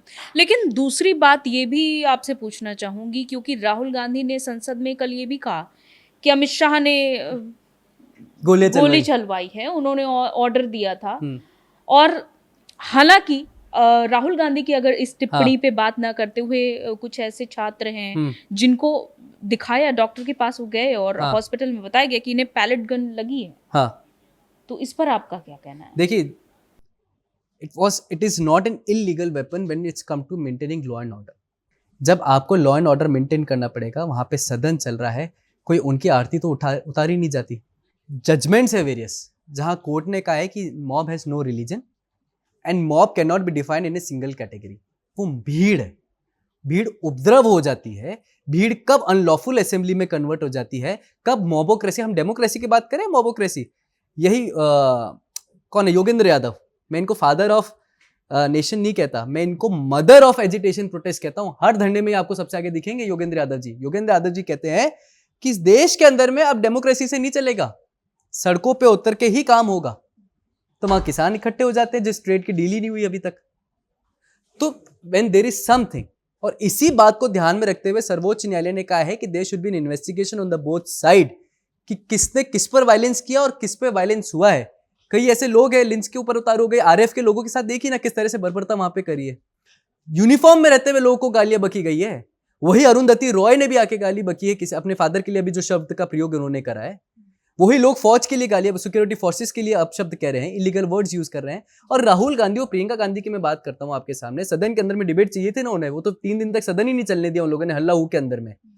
लेकिन जब डिबेट होती है तो क्या होता है, एजुकेशन रिफॉर्म की बात नहीं होती मैम, बात होती है हिंदू बिलीफ्स पे, बात होती है गौमूत्र के ऊपर में। यही प्रियंका गांधी जो जय फलिस्तीन का बैग टांग के लेके आई थी न्यायालय में, ये प्रियंका गांधी उनमें भी थी जो जस्टिस जी आर स्वामीनाथन के इम्पीचमेंट की बात करने गई थी। ये प्रियंका गांधी उसमें भी थी जब पहलगाम टेरर अटैक होता है और धर्म देख के आतंकवादी गोली मार देते हैं, तो प्रियंका गांधी कहती कि मरने वाला भारतीय हिंदू नहीं है। अभी जैसे कि अभी हम इस पे बात कर रहे हैं, पहले हम पार्लियामेंट पे ही बात कर लेते हैं, क्योंकि अभी मेरे पास एक और अभी स्टोरी आई है। हालांकि पार्लियामेंट पे बात करते करते प्रियंका गांधी का भी आपको याद होगा कि प्रियंका गांधी ने प्रोफेसर वी कामाकोटी को लेकर कहा गौमूत्र विशेषज्ञ, तो इसे आप सनातन परंपरा का अपमान मानते हैं या फिर एक पॉलिटिकल टिप्पणी के तौर पर देखते हैं? कैसे देखते हैं आप इसे? आप मुझे एक बात बताइए, क्या उसमें इस बात को स्पेसिफिक करने के लिए कोई आवश्यकता थी? मुझे बताइए, क्या प्रोफेसर कामकोटी के ऊपर में आप जब भी बात करेंगे, उन्हें एक तरफ तो आर्टिफिशियल इंटेलिजेंस आईआईटी मद्रास से पास आउट, जितनी डिग्रियां उनके पास है वो इतनी इनके पास नहीं, तो खुद ही ड्रॉप आउट्स है। 1966 से मैं इस बात को लेकर चलता हूँ, 1966। अब आपको 1966 के लगेगा क्यों लिया भैया, ये तो अभी का ही का है। 1966 में इसलिए इसको कहता हूँ कि कांग्रेस की आइडियोलॉजी रही है गाय के विरुद्ध। गोपाष्टमी के दिन निहत्थे संतों पे जो गाय की मांग उठा रहे थे, इंदिरा गांधी जिस पे चुनाव जीत के आई थी, किसने गोलियां चलवाई थी? यही कांग्रेस सरकार थी जिन्होंने निहत्थे संतों पे, गाय के अधिकार की मांग करने वाले लोगों पे गोलियां चलवाई। और आज उनकी ही घर से निकली हुई प्रियंका गांधी जब गाय के ऊपर में, गौमूत्र के ऊपर में बात करती है तो कुछ अलग नहीं है, वो वही है जो इनकी आइडियोलॉजी है। इनको फलस्तीन के अंदर में नेशनलिज्म दिखता है, लेकिन भारत के अंदर में गाय की बात करना। यही समाजवादी पार्टी थी जिनको काऊ गौशाला में खड़े थे तो बदबू आती थी, लेकिन इत्र में इनको खुशबू आ जाती है ना। यही काउ पिस ड्रिंकर्स कहा गया था, राइट। अब मैं आपको उदाहरण देता हूं, गाय की जब हम बात करते हैं तो कौन सी ऐसी चीज है, चरखा संहिता, सुश्रुत संहिता और अष्टांग हृदयम। चरखा संहिता में चैप्टर 1 वर्सेस 100 टू 101, सुश्रुत संहिता में चैप्टर 45 जिसको एंटी पैरासिटिक नेचर का है, अष्टांग हृदयम में इसको नेचुरल एंटॉक्सिकेंट का है। Biochemical and elemental analysis of cow urine, इसके ऊपर में रिसर्च हुई और उसमें लिखा गया, was publish in the international journal of pharmaceutical sciences and research. US patent होता है 2022 के अंदर में, इंडियन साइंटिस्ट को मिलता है, जो कि गाय के ऊपर में बात करते हैं और 95% वाटर काउ यूरिन के अंदर पाई जाता है, एंटीऑक्सीडेंटल टेंडेंसीज पाई जाती है। ऑस्कर फर्नांडिस राज्यसभा में खड़े होकर कांग्रेस पार्टी के थे जिन्होंने कहा था मेरा कैंसर सही हो गया, but Jairam Ramesh used to pull my leg जब मैं गाय की बात करता था। तो कहां है दिक्कत? इनकी मानसिकता में है। एजुकेशन रिफॉर्म से बात करना लेकिन सनातन का अपमान करना, ये इनकी आदत रही है। क्योंकि अभी हम थोड़ी देर पहले राहुल गांधी की टिप्पणी पे बात कर रहे थे, वापस से उसी पे बात कर लेते हैं। आपने कहा कि अगर संसद की ओर बढ़ रहे हैं वो आंदोलनकारी, वो छात्र या फिर ये छात्र थे भी कि ये नहीं होंगे ज्यादातर, हाँ, लेकिन दूसरी तरफ इस तरह से, क्योंकि कोर्ट ने भी कहा है जो जरूरत से ज्यादा बल का प्रयोग हुआ है उसकी भी जांच होगी, उनके खिलाफ भी, उन पुलिसकर्मियों के खिलाफ भी कार्रवाई होगी, उनको भी चिन्हित किया जाएगा। तो आपको नहीं लगता ये जरूरत से ज्यादा बल का प्रयोग था? नहीं, मुझे नहीं लगता बिल्कुल जरूरत से ज्यादा अगर पैलेट गन का प्रयोग किया जा रहा है, अगर उन डंडों में कीलें लगी हुई हैं, ऐसा बताया जा रहा है। सुप्रीम कोर्ट के वर्ड्स को मुझे लगता है कि एक बार आप फिर पढ़ना। हम लोग क्या करते हैं, we twist the words as per our own convenience. मैं आपके ऊपर मैं आक्षेप नहीं कर रहा, लेकिन जब बात इसको जिस तरह से मीडिया में लाई गई वो कहीं ना कहीं दर्शाता है कि आपने मतलब देश के लोगों ने उन वर्ड्स को उस तरह से प्रयोग करा जो उनकी कन्वीनियंस के लिए अकॉर्डिंग सही था, विम्स एंड कंप्राइजेस की तरह से। सुप्रीम कोर्ट ने कहा कि if there is a peaceful protest, Bharat में लोकतांत्रिक देश के अंदर में सबको आजादी है शांतिपूर्ण धरना प्रदर्शन करने की। सुप्रीम कोर्ट ने ये नहीं कहा कि शांतिपूर्ण धरना प्रदर्शन था, कहाँ का जंतर मंतर में आपको परमिशन थी, आपको तो वहां की परमिशन भी दी जहां पे आप बैरिकेड्स तोड़ के गए। और आप दिल्ली पुलिस का वीडियो देख लेंगे कि बैरिकेड्स लगे हुए हैं, कौन सी भीड़ उपद्रव में कन्वर्ट हुई और बैरिकेड्स तोड़ के सदन की तरफ बढ़ी, right. If there is the law prescribes for a peaceful protest, लेकिन अगर कहीं वायलेंस हुआ है तो देखा जाएगा कि बल प्रयोग क्यों करा गया है और वहां पे कितना वायलेंस हुआ था कि जिस वजह से बल प्रयोग करना आवश्यक पड़ा। दोनों तरफ से जांच होगी। मैंने आपको शुरू में कहा there should be investigation for the both side, that's a fair investigation and that is a fair investigation. जो लोग कह रहे हैं कि इसमें बीजेपी आरएसएस के लोग इन्वॉल्व थे जिन्होंने उपद्रव करा, अराजकता फैलाई, और यही लोग हैं जो कह रहे हैं कि एफआईआर विड्रॉ कर लो। जब बीजेपी आरएसएस के लोग थे तो एफआईआर विड्रॉ क्यों करनी है? फिर तो होने दो ना। लेकिन एक तरफ तो आप कह रहे हैं ये बीजेपी आरएसएस के थे और एक तरफ कह रहे हैं एफआईआर विड्रॉ कर लो सब पे से। मतलब आप सही मानते हैं जिस तरीके का बल का प्रयोग हुआ, अगर उसकी जांच, अगर लॉ एंड ऑर्डर मेंटेन करने के लिए, मैम जब आप सेल्फ डिफेंस में किसी मर्डर भी कर देते ना, that is an exception in law. जब पुलिस फोर्स को तैनात लॉ एंड ऑर्डर मेंटेन करने के लिए, उनके स्वागत और आरती लेके तो खड़े नहीं थे, वो क्या आएंगे और उनका आरती करेंगे और पार्लियामेंट में पहुंचाएंगे, अराजकता फैलाएंगे, कानून व्यवस्था अपने हाथ में लेंगे, उपद्रव करेंगे, पब्लिक प्रॉपर्टी को नुकसान करेंगे, भीड़ उतारू हो जाएगी, अनलॉफुल असेंबली में क्रिएट हो जाएगी, अनलॉफुल हो जाएगी। That is not protest, that is agitation, and agitation need to be answered and respond as the way the law requires them to be. अगर एक 22 साल का युवा ये कहता है कि मुझे मंदिर मस्जिद बाद में चाहिए, पहले मुझे अपना भविष्य चाहिए, बेहतर एजुकेशन सिस्टम चाहिए, तो आप इसे कैसे देखते हैं, क्या कहेंगे इस पर आप? मैम जब मंदिर और मस्जिद थे, मस्जिद तो खैर अब आ गई, पहले जब मंदिर ही थे देश के अंदर में, India was an hub of education from the world. Bharat पूरे देश का शिक्षा स्तर के ऊपर में हब था। तक्षशिला यूनिवर्सिटी आपके सामने उदाहरण रहा है उसका, विश्वविद्यालय। उस तक्षशिला को जलाने वाले, हमारे विद्यालयों को जलाने वाले, हमारे यूनिवर्सिटीज को जलाने वाले, जब पूरे देश भर से लोग वहां पे स्टडी करने आते थे, किसने जलाया था उसको? तो ये मंदिर और मस्जिद बहुत अलग चीज है। अगर आपका धर्म ही नहीं बचेगा तो आप शिक्षा क्या करोगे? पॉलिटिक अरुबिंदु ने अपने chapter collective works of volume 36 में इस बात को बहुत स्पेसिफिकली किया है कि सनातन धर्म is a soul of this country. धर्म अपनी जगह है, शिक्षा अपनी जगह है, व्यवसाय अपनी जगह है, लेकिन जब आपका धर्म ही आप धर्मो रक्षित नहीं करोगे, जब आप धर्म की रक्षा नहीं करोगे तो आपकी रक्षा करेगा कौन? पढ़ेंगे कब आप और कहां पढ़ेंगे? That means you should not compare the religion and dharma with their education reforms. They are total separate factors. आज भारत के अंदर में यूनिवर्सिटीज बन रही है, आईआईटीज है, आईआईएम्स है, एम्स है, बच्चों की पढ़ाई हो रही है। पेपर लीक का धर्म से क्या लेना देना है? That is a failure of organise crime. धर्म अपनी जगह खड़ा है, धर्म ने तो नहीं कहा कि आप पेपर लीक करें, लेकिन उसको मंदिर मस्जिद को करने वाले लोग और मस्जिद को बड़ा बता के मंदिरों का अपमान करने वाले लोग की जब इस तरह की भाषा बोली जाती है, मुझे लगता है कि वो पॉलिटिकल कॉन्ट्राडिक्शन है, पॉलिटिकल वेंडेट्टा है। देश के अंदर में भारत के संविधान ने मंदिर को भी उतनी आजादी दी तो साथ में एजुकेशन रिफॉर्म्स को भी प्रोटेक्ट किया है, दोनों साथ चलेंगे। लेकिन ये जो मुद्दा उठा, आपको नहीं लगता है कि मोदी सरकार समय रहते युवाओं की नाराजगी समझ नहीं पाई? समय रहते जब आप रेजिग्नेशन की बात करेंगे धर्मेंद्र प्रधान जी के, उन्हें अपने रिजाइन करते हुए लिखा है उस बात के अंदर में, मैं रिजाइन इसलिए कर रहा हूं क्योंकि मैं नहीं चाहता कि भारत की विरोधी ताकतें स्टूडेंट्स का, विद्यार्थियों का यूज लेके उनका भविष्य खराब करे और भारत की अस्मिता को हानि पहुंचाए, इसलिए मैं रिजाइन कर रहा हूँ। राइट, अभी एक तरफ हमने कहा था कि मिनिस्ट्री ऑफ एक्सटर्नल अफेयर्स ने भी स्टेटमेंट इस बात का दिया, अभी तक हमारे पास ये बात नहीं है, लेकिन जब minister of education, former minister of education resignation में इस बात को लिखते हैं तो कहीं ना कहीं इन्वॉल्वमेंट तो आया ना, there is a prima facie involvement. 20,000 कमाने वाला मोहम्मद 10 से 12 लाख का खाना रोज कहां से खिला रहा है वहां पर? सवाल उठेंगे ये, क्यों नहीं उठेंगे? उस मंच के ऊपर में एजुकेशन रिफॉर्म की बात क्यों नहीं हुई? सवाल उठेंगे ये। आपका रोड मैप क्या था? सवाल उठेंगे ये। रेसिग्नेशन हो गया तो जो 21 जने स्टार और मरे हैं नीट के पेपर में, उनके परिवार से मिलना चाहिए था या होटल के अंदर में पार्टी करनी चाहिए थी? तो ये दिखाता है मैम कि एजुकेशन आज भी हमारी प्राथमिकता है। युवाओं का भविष्य इस देश में सबसे बड़ी मांग है, युवा देश है ये, और होना भी चाहिए। इस पे कानून आना चाहिए जो सरकार ने अकाउंटेबिलिटी ली। रेसिग्नेशन कभी अकाउंटेबिलिटी का आधार नहीं होता। हम सोचते हैं रिजाइन कर दिया तो अकाउंटेबिलिटी ले ली, बल्कि अकाउंटेबिलिटी तब होती जब सरकार ये कहती कि हम इस पे चर्चा नहीं करेंगे। सरकार ने लगातार 3 दिन कहा कि हम इस पे चर्चा करने को तैयार है, आप आइए चर्चा करिए, पर वो तो बाहर हल्ला कर रहे थे। चंद्रशेखर रावण को तो प्रदर्शन से आज छुटकारा नहीं मिल रहा था, उनको तो भीमराव अंबेडकर जी की तस्वीर के नीचे, मूर्ति के नीचे प्रदर्शन करना था।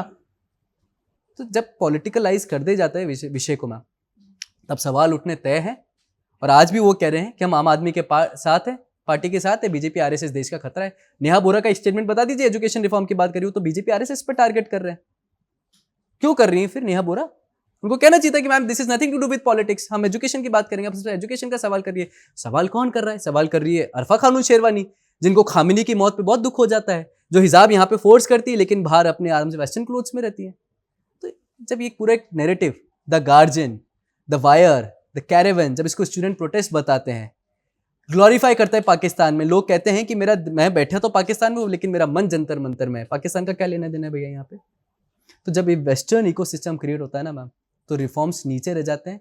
स्टूडेंट के बाद स्टूडेंट कहाँ है? कौन से घर वाले थे उस रिफॉर्म में, धरने के अंदर में? किसी के तो परिवार होता, क्यों नहीं किसी के परिवार के बच्चों से बात करी इन लोगों ने? क्यों नहीं गए उनके पास? तो यही है पॉलिटिकल एजेंडा, पॉलिटिकल वेंडेक्टा। और तो और केरला के एक चर्च का क्रिश्चियन प्रीस्ट का भी इन्वॉल्वमेंट इसमें मास्टरमाइंड में पाया गया। अभी तो और देखिए क्या क्या होगा, एनआईए प्रोब होने दीजिए। सौरभ दास को लगता है कि गलत पिटीशन है, लेकिन सौरभ दास कहता है सुप्रीम कोर्ट में बीजेपी आरएसएस वालों ने पिटीशन लगा दी। Targeting RSS, targeting BJP was always a first motive, क्योंकि आम आदमी पार्टी के ब्रेन चाइल्ड है ना। आम आदमी पार्टी पंजाब में क्यों नहीं बोल रही, छत्तीसगढ़ में क्यों नहीं बोल रही? एक और मैं आपको एक फैक्ट देता हूं, एसएफआई के लीडर जो वहां छाती ठोक रहे थे एजुकेशन के नाम की, केरला पीएससी के अंदर में एसएफआई के लीडर्स को बुक करा गया है 5 को पेपर लीक के अंदर में। 2 एसएफआई लीडर थे जो 0 मार्क्स लाते लेकिन पुलिस सर्विस में क्लियर हो जाते हैं। एसएफआई वो तो यहाँ छाती ठोक रही थी अपने एजुकेशन रिफॉर्म की। तो क्या है मैम, जब आप इसमें इतिहास में जाएंगे और जब बात करेंगे और एनालिसिस करेंगे, पता चलेगा education reform was never been the criteria, only dismantling of the government like in Bangladesh was the criteria. एक और देखिए, क्योंकि कावड़ यात्रा को लेकर भी अब लोगों की टिप्पणी आनी शुरू हो चुकी है। कावड़ यात्रा के लिए रूट डाइवर्ट किए जा रहे हैं, उन पर फूल बरसाए जा रहे हैं कावड़ियों पर। तो एआईएमआईएम उत्तर प्रदेश जो प्रवक्ता हैं शादाब चौहान, उन्होंने कहा है कि सड़कों पर होने वाली 2 मिनट की ईद की नमाज को रोकने वाले अधिकारी अब कांवड़ियों के लिए रूट डाइवर्ट कर रहे हैं, उन पर फूल बरसाए जा रहे हैं। तो संविधान में ऐसा कहाँ लिखा है कि एक समुदाय की आस्था को आप चोट पहुंचाइए और एक पर आप फूल बरसाइए? नहीं, बहुत धार्मिक आस्था, स्वतंत्रता, धर्मनिरपेक्षता, नमाज तो चलते चलते होती है क्या मैम? मैं आपके सारे व्यूअर से पूछता हूँ, चलते चलते नमाज पढ़ेगा क्या मुसलमान? एक जगह रुक के पढ़ेगा। उस एक जगह रुकने पे माननीय सर्वोच्च न्यायालय का एक आदेश है। The honourable supreme court said the road is not to create a nuisance and chaos, लेकिन भारत की जो सड़कें हैं वो चलने की व्यवस्था के लिए है, सबका रूट मार्च होना चाहिए। जब कावड़ निकलते हैं तो घर में तो रहेंगे नहीं, वो एक जगह से दूसरी जगह गंगा जल लेके जाते हैं और शिव को चढ़ाते हैं। उस कावड़ से इनको आपत्ति है। लेकिन भारत के संविधान तो आर्टिकल 25 सबको freedom of practice profession propagate की इजाजत देता है, तो अब इनको क्यों इसमें धर्मनिरपेक्षता और आस्तिक वो दिख गया, आहत हो गए धर्म इनका। दूसरी बात, जब आप कुरान और हदीस उठा के देखेंगे 7 places are prohibited to offer namaz, 7 जगह प्रोहिबिटेड है। उसमें एक पब्लिक रोड भी है, ग्रेवयार्ड है, कब्रिस्तान, कहीं आप कचरा फेंकते तो गार्बेज एरिया है, आप वहां नमाज नहीं पढ़ सकते, तो भी इनको सड़कों पे नमाज पढ़नी है। आपके मस्जिद का है, शिफ्ट में जाइए, नमाज पढ़िए, वहां किसी ने रोक लगाई नहीं लगाई। आप सऊदी चल जाइए, यूएई के अंदर में, you can not go and offer नमाज ऑन पब्लिक रोड्स, वहां फाइन लग जाएगा आपके ऊपर। आप मुस्लिम कंट्रीज में चले जाइए, वहां पब्लिक नमाज नहीं पढ़ सकते। आप इंडोनेशिया मलेशिया में चले जाइए, वहां सड़कों पर नमाज नहीं पढ़नी, लेकिन इनको भारत में पढ़नी है। लाउड स्पीकर बाहर अलाउ नहीं है मैम, लेकिन भारत में इन्हें लाउड स्पीकर चाहिए, नहीं तो इनकी अजान ही नहीं होगी, लाउड स्पीकर नहीं लगेंगे तो। एवरीथिंग जो 52 देशों में इनके बने हुए, वहां पर आजादी के नाम पे रोका गया है, पेनल्टी है, फाइन है, लेकिन उनको इनकी सारी आजादी यहां चाहिए, नहीं तो इनके साथ बहुत बड़ी दिक्कत है। देश में जब भी कुछ बदलाव होता है ना, एक कौम है जो खतरे में आ जाती है हमेशा, फिर इनको जिहाद दिखता है। और ये मैं नहीं कह रहा, ये मदीनी ने कहा है कि हमें जिहाद करना है जजमेंट सुप्रीम कोर्ट के अगेंस्ट, मदीनी कह रहा है। इनको हिंदुओं को तोड़ना है तो एक कॉन्क्लेव हो जाती है जिसमें कहा जाता है ये बहुत अच्छा समय है, सब बिखरे हुए हैं, हमारे को इनका उपयोग करना चाहिए, लेकिन हिंदू कहता है एक है तो सेफ है, तो इनकी धार्मिक आस्था हाथ हो जाती है। तो ये हम देश को समझ में आने लगा है।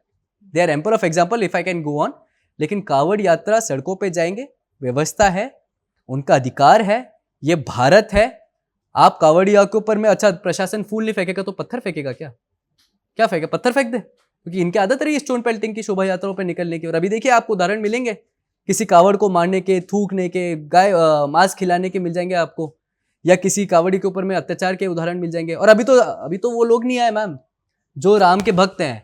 अभी तो समाजवादी पार्टी आएगी जो चिलमजीवी कहती थी इन्हें, जो बेरोजगार कहती है इन्हें, उनके लोग आएंगे निकल निकल के कावड़ियों के ऊपर में। तो हिंदू की कावड़ यात्रा निकल रही तो दिक्कत है, लेकिन आपके हदीद के अंदर में सड़कों पे नमाज पढ़ना अलाउ नहीं है, लेकिन पढ़नी है तो धार्मिक आस्था आपका मुस्लिम अपीसमेंट नहीं हो रहा, वो सेक्युलरिज्म का खतरा है। अच्छा, एक परसेप्शन है कि आरएसएस विचार देती है, वीएचपी उसका मोबिलाइजेशन करती है और बीजेपी इसका पॉलिटिकल बेनिफिट लेती है, इसे कैसे देखते हैं आप? आरएसएस विचार देती है, ठीक है, अगर विचार राष्ट्र सर्वोपरि है, राष्ट्र परम है, भारत माँ है और देश के कण कण के लिए राष्ट्रीयता है, तो मुझे लगता है इस विचार को मोबिलाइजेशन अगर विश्व हिंदू परिषद के नाते अगर मैं कर रहा हूँ तो मेरा सौभाग्य है। अगर मैं हिंदू बहन बेटियों की इज्जत बचा रहा हूँ तो ये मेरा सौभाग्य है। मैं किसी हिंदू को धर्म परिवर्तित होने से रोक रहा हूँ तो ये मेरा सौभाग्य है। मैं हिंदुओं में मंदिरों की सरकार के नियंत्रण से मुक्त कराने की बात करता हूँ विश्व हिंदू परिषद होने के नाते, ये मेरा सौभाग्य है कि मुझे हिंदू रहते हुए धर्म के लिए बात करना, सोचना और काम करने की स्वतंत्रता और सौभाग्य मिला है, तो विश्व हिंदू परिषद और आरएसएस से मिला है। अखंड भारत की बात करना अगर स्वप्न है तो अखंड भारत की बात करना, हकीकत में कन्वर्ट करना, ये हमारा अधिकार है और हम इसके लिए लड़ रहे, संघर्ष कर रहे हैं। और अगर अखंड भारत की बात नहीं करेंगे तो कौन करेगा, क्योंकि लोगों ने तो भारत को तोड़ दिया है और उनके लिए तो विभाजन धर्म के आधार पे हुआ है। और BJP being a political party अगर भारत को पहले रख के राष्ट्रीयता की बात करी तो मुझे लगता है कि ये एक नैरेटिव है, इसको मैं एक्सपोज नहीं करना चाहता, बल्कि लोग इसको समझे तो बहुत अच्छी बात है। एक आखिरी सवाल, मोदी सरकार की ऐसी कौन सी नीति है जिससे वीएचपी असहमत है? एक भी नीति ऐसी नहीं है जिससे वीएचपी असहमत हो। क्यों होगी? अगर आप वक्फ के अंदर में मेंटेनेंस की बात करते हैं और हिंदुओं की प्रॉपर्टी का अधिकार उनको देते हैं और मुर्शिदाबाद जैसे दंगे बंगाल के अंदर में हो जाते हैं और हिंदू उनको मुंह तोड़ जवाब देते हैं, तब लोग चुप रहते हैं, तो वक्फ के लिए सही हुआ, सही करा, इसमें असहमति क्या है? अगर मुस्लिम महिलाओं को ट्रिपल तलाक की आज़ादी देते हैं और उसको अधिकार देते हैं, इसमें असहमति क्या होगी? अगर एंटी कन्वर्जन लॉ लाके अगर किसी भी हिंदू को धार्मिक आस्था से अपने छूटने का प्रयास ना हो, उसकी बात करते हैं, तो इसमें असहमति क्या होगी? अगर 370 को भारत के कश्मीर भारत का अभिन्न था, है और रहेगा, इसकी बात देश के अंदर में करते हैं, तो इसमें असहमति क्या होगी? मुझे लगता है कि राष्ट्र की बात करना कहीं से भी असहमति नहीं है, लेकिन राष्ट्र विरोधी बातें करना असहमति, और विश्व हिंदू परिषद हर उस बात से असहमति जताता है जो राष्ट्र के विरुद्ध खड़े होता है। एक सवाल मुझसे छूट रहा है, अभी आरक्षण को लेकर हम बात कर रहे थे, तो आरक्षण में रिफॉर्म की जो बात हो रही है उसको लेकर आपका क्या सोचना है? बहुत छोटा सा सवाल। देखिए, रिफॉर्म हमेशा कॉन्स्टिट्यूशनल पर्सपेक्टिव पे होनी चाहिए। Indira Sahni case versus union of India के अंदर में कॉन्स्टिट्यूशनल पर्सपेक्टिव रिजर्वेशन को लेकर डिफाइंड है। आर्टिकल 15 और 16 की जब आप बात करेंगे कॉन्स्टिट्यूशन की, वहां पर भी डिफाइंड है, if anyone socially educationally economically backward considered to be a part of reservation. लेकिन जब आप इसको प्राइवेट के अंदर में रिजर्वेशन को आधार बना के वे हर जगह देखने लग जाते हैं। जैसे मैं आपको राहुल गांधी की बात करूं तो उनको ट्रेन की पटरियों के अंदर में भी आरक्षण का विरोध दिखता है, ऊंच नीच दिखती है। पीडीए की बात करके दलितों की बात करना और उनको मिसगाइड करने वाले समाजवादी पार्टी, जिनके ही आजम खान एक तरफ इशारा करके भीमराव अंबेडकर जी का अपमान कर देते हैं, जौहर यूनिवर्सिटी की जगह पर वो क्या कर देते हैं, हम सबको देखने को मिला है। तो जब पीडीए का फॉल्स नैरेटिव देख के चलते हैं मैम, जो ट्रेन की सड़कों पर पटरियों के ऊपर में ऊंच नीच देख लेते हैं, जिनको प्राइवेट एम्प्लॉयज के अंदर में आरक्षण की बात करनी है, लेकिन दलित मुसलमान में जब बात होती है तो वो चुप हो जाते हैं। मुझे लगता है वो रिजर्वेशन नहीं, वो पॉलिटिकल है। कॉन्स्टिट्यूशन पर्सपेक्टिव से जो इस देश के लिए स्वाभाविक है और अच्छा है, उस पर बात होनी चाहिए और इसका स्वागत भी होना चाहिए, इसमें कोई दो राय नहीं। बहुत बहुत शुक्रिया अमितोष पारेख जी, आप हमारे साथ यहाँ पर बातचीत करने के लिए आपने समय निकाला। और अपने ऑडियंस और व्यूअर्स से यही कहना चाहूँगी कि इस पॉडकास्ट को लेकर अपनी राय कमेंट बॉक्स में ज़रूर लिखेगा। आपके कोई भी क्वेश्चन है वो भी आप कमेंट बॉक्स में लिख सकते हैं, ताकि आगे हम उसी पर चर्चा करेंगे। तो आप इस पॉडकास्ट को ज़्यादा से ज़्यादा लोगों के बीच में शेयर करिए, लाइक करिए और चैनल को सब्सक्राइब करना बिल्कुल मत भूलिए, ताकि इसी तरह के तमाम वीडियोस, पॉडकास्ट, एक्सप्लेनर आप तक पहुंचती रहें। नमस्कार।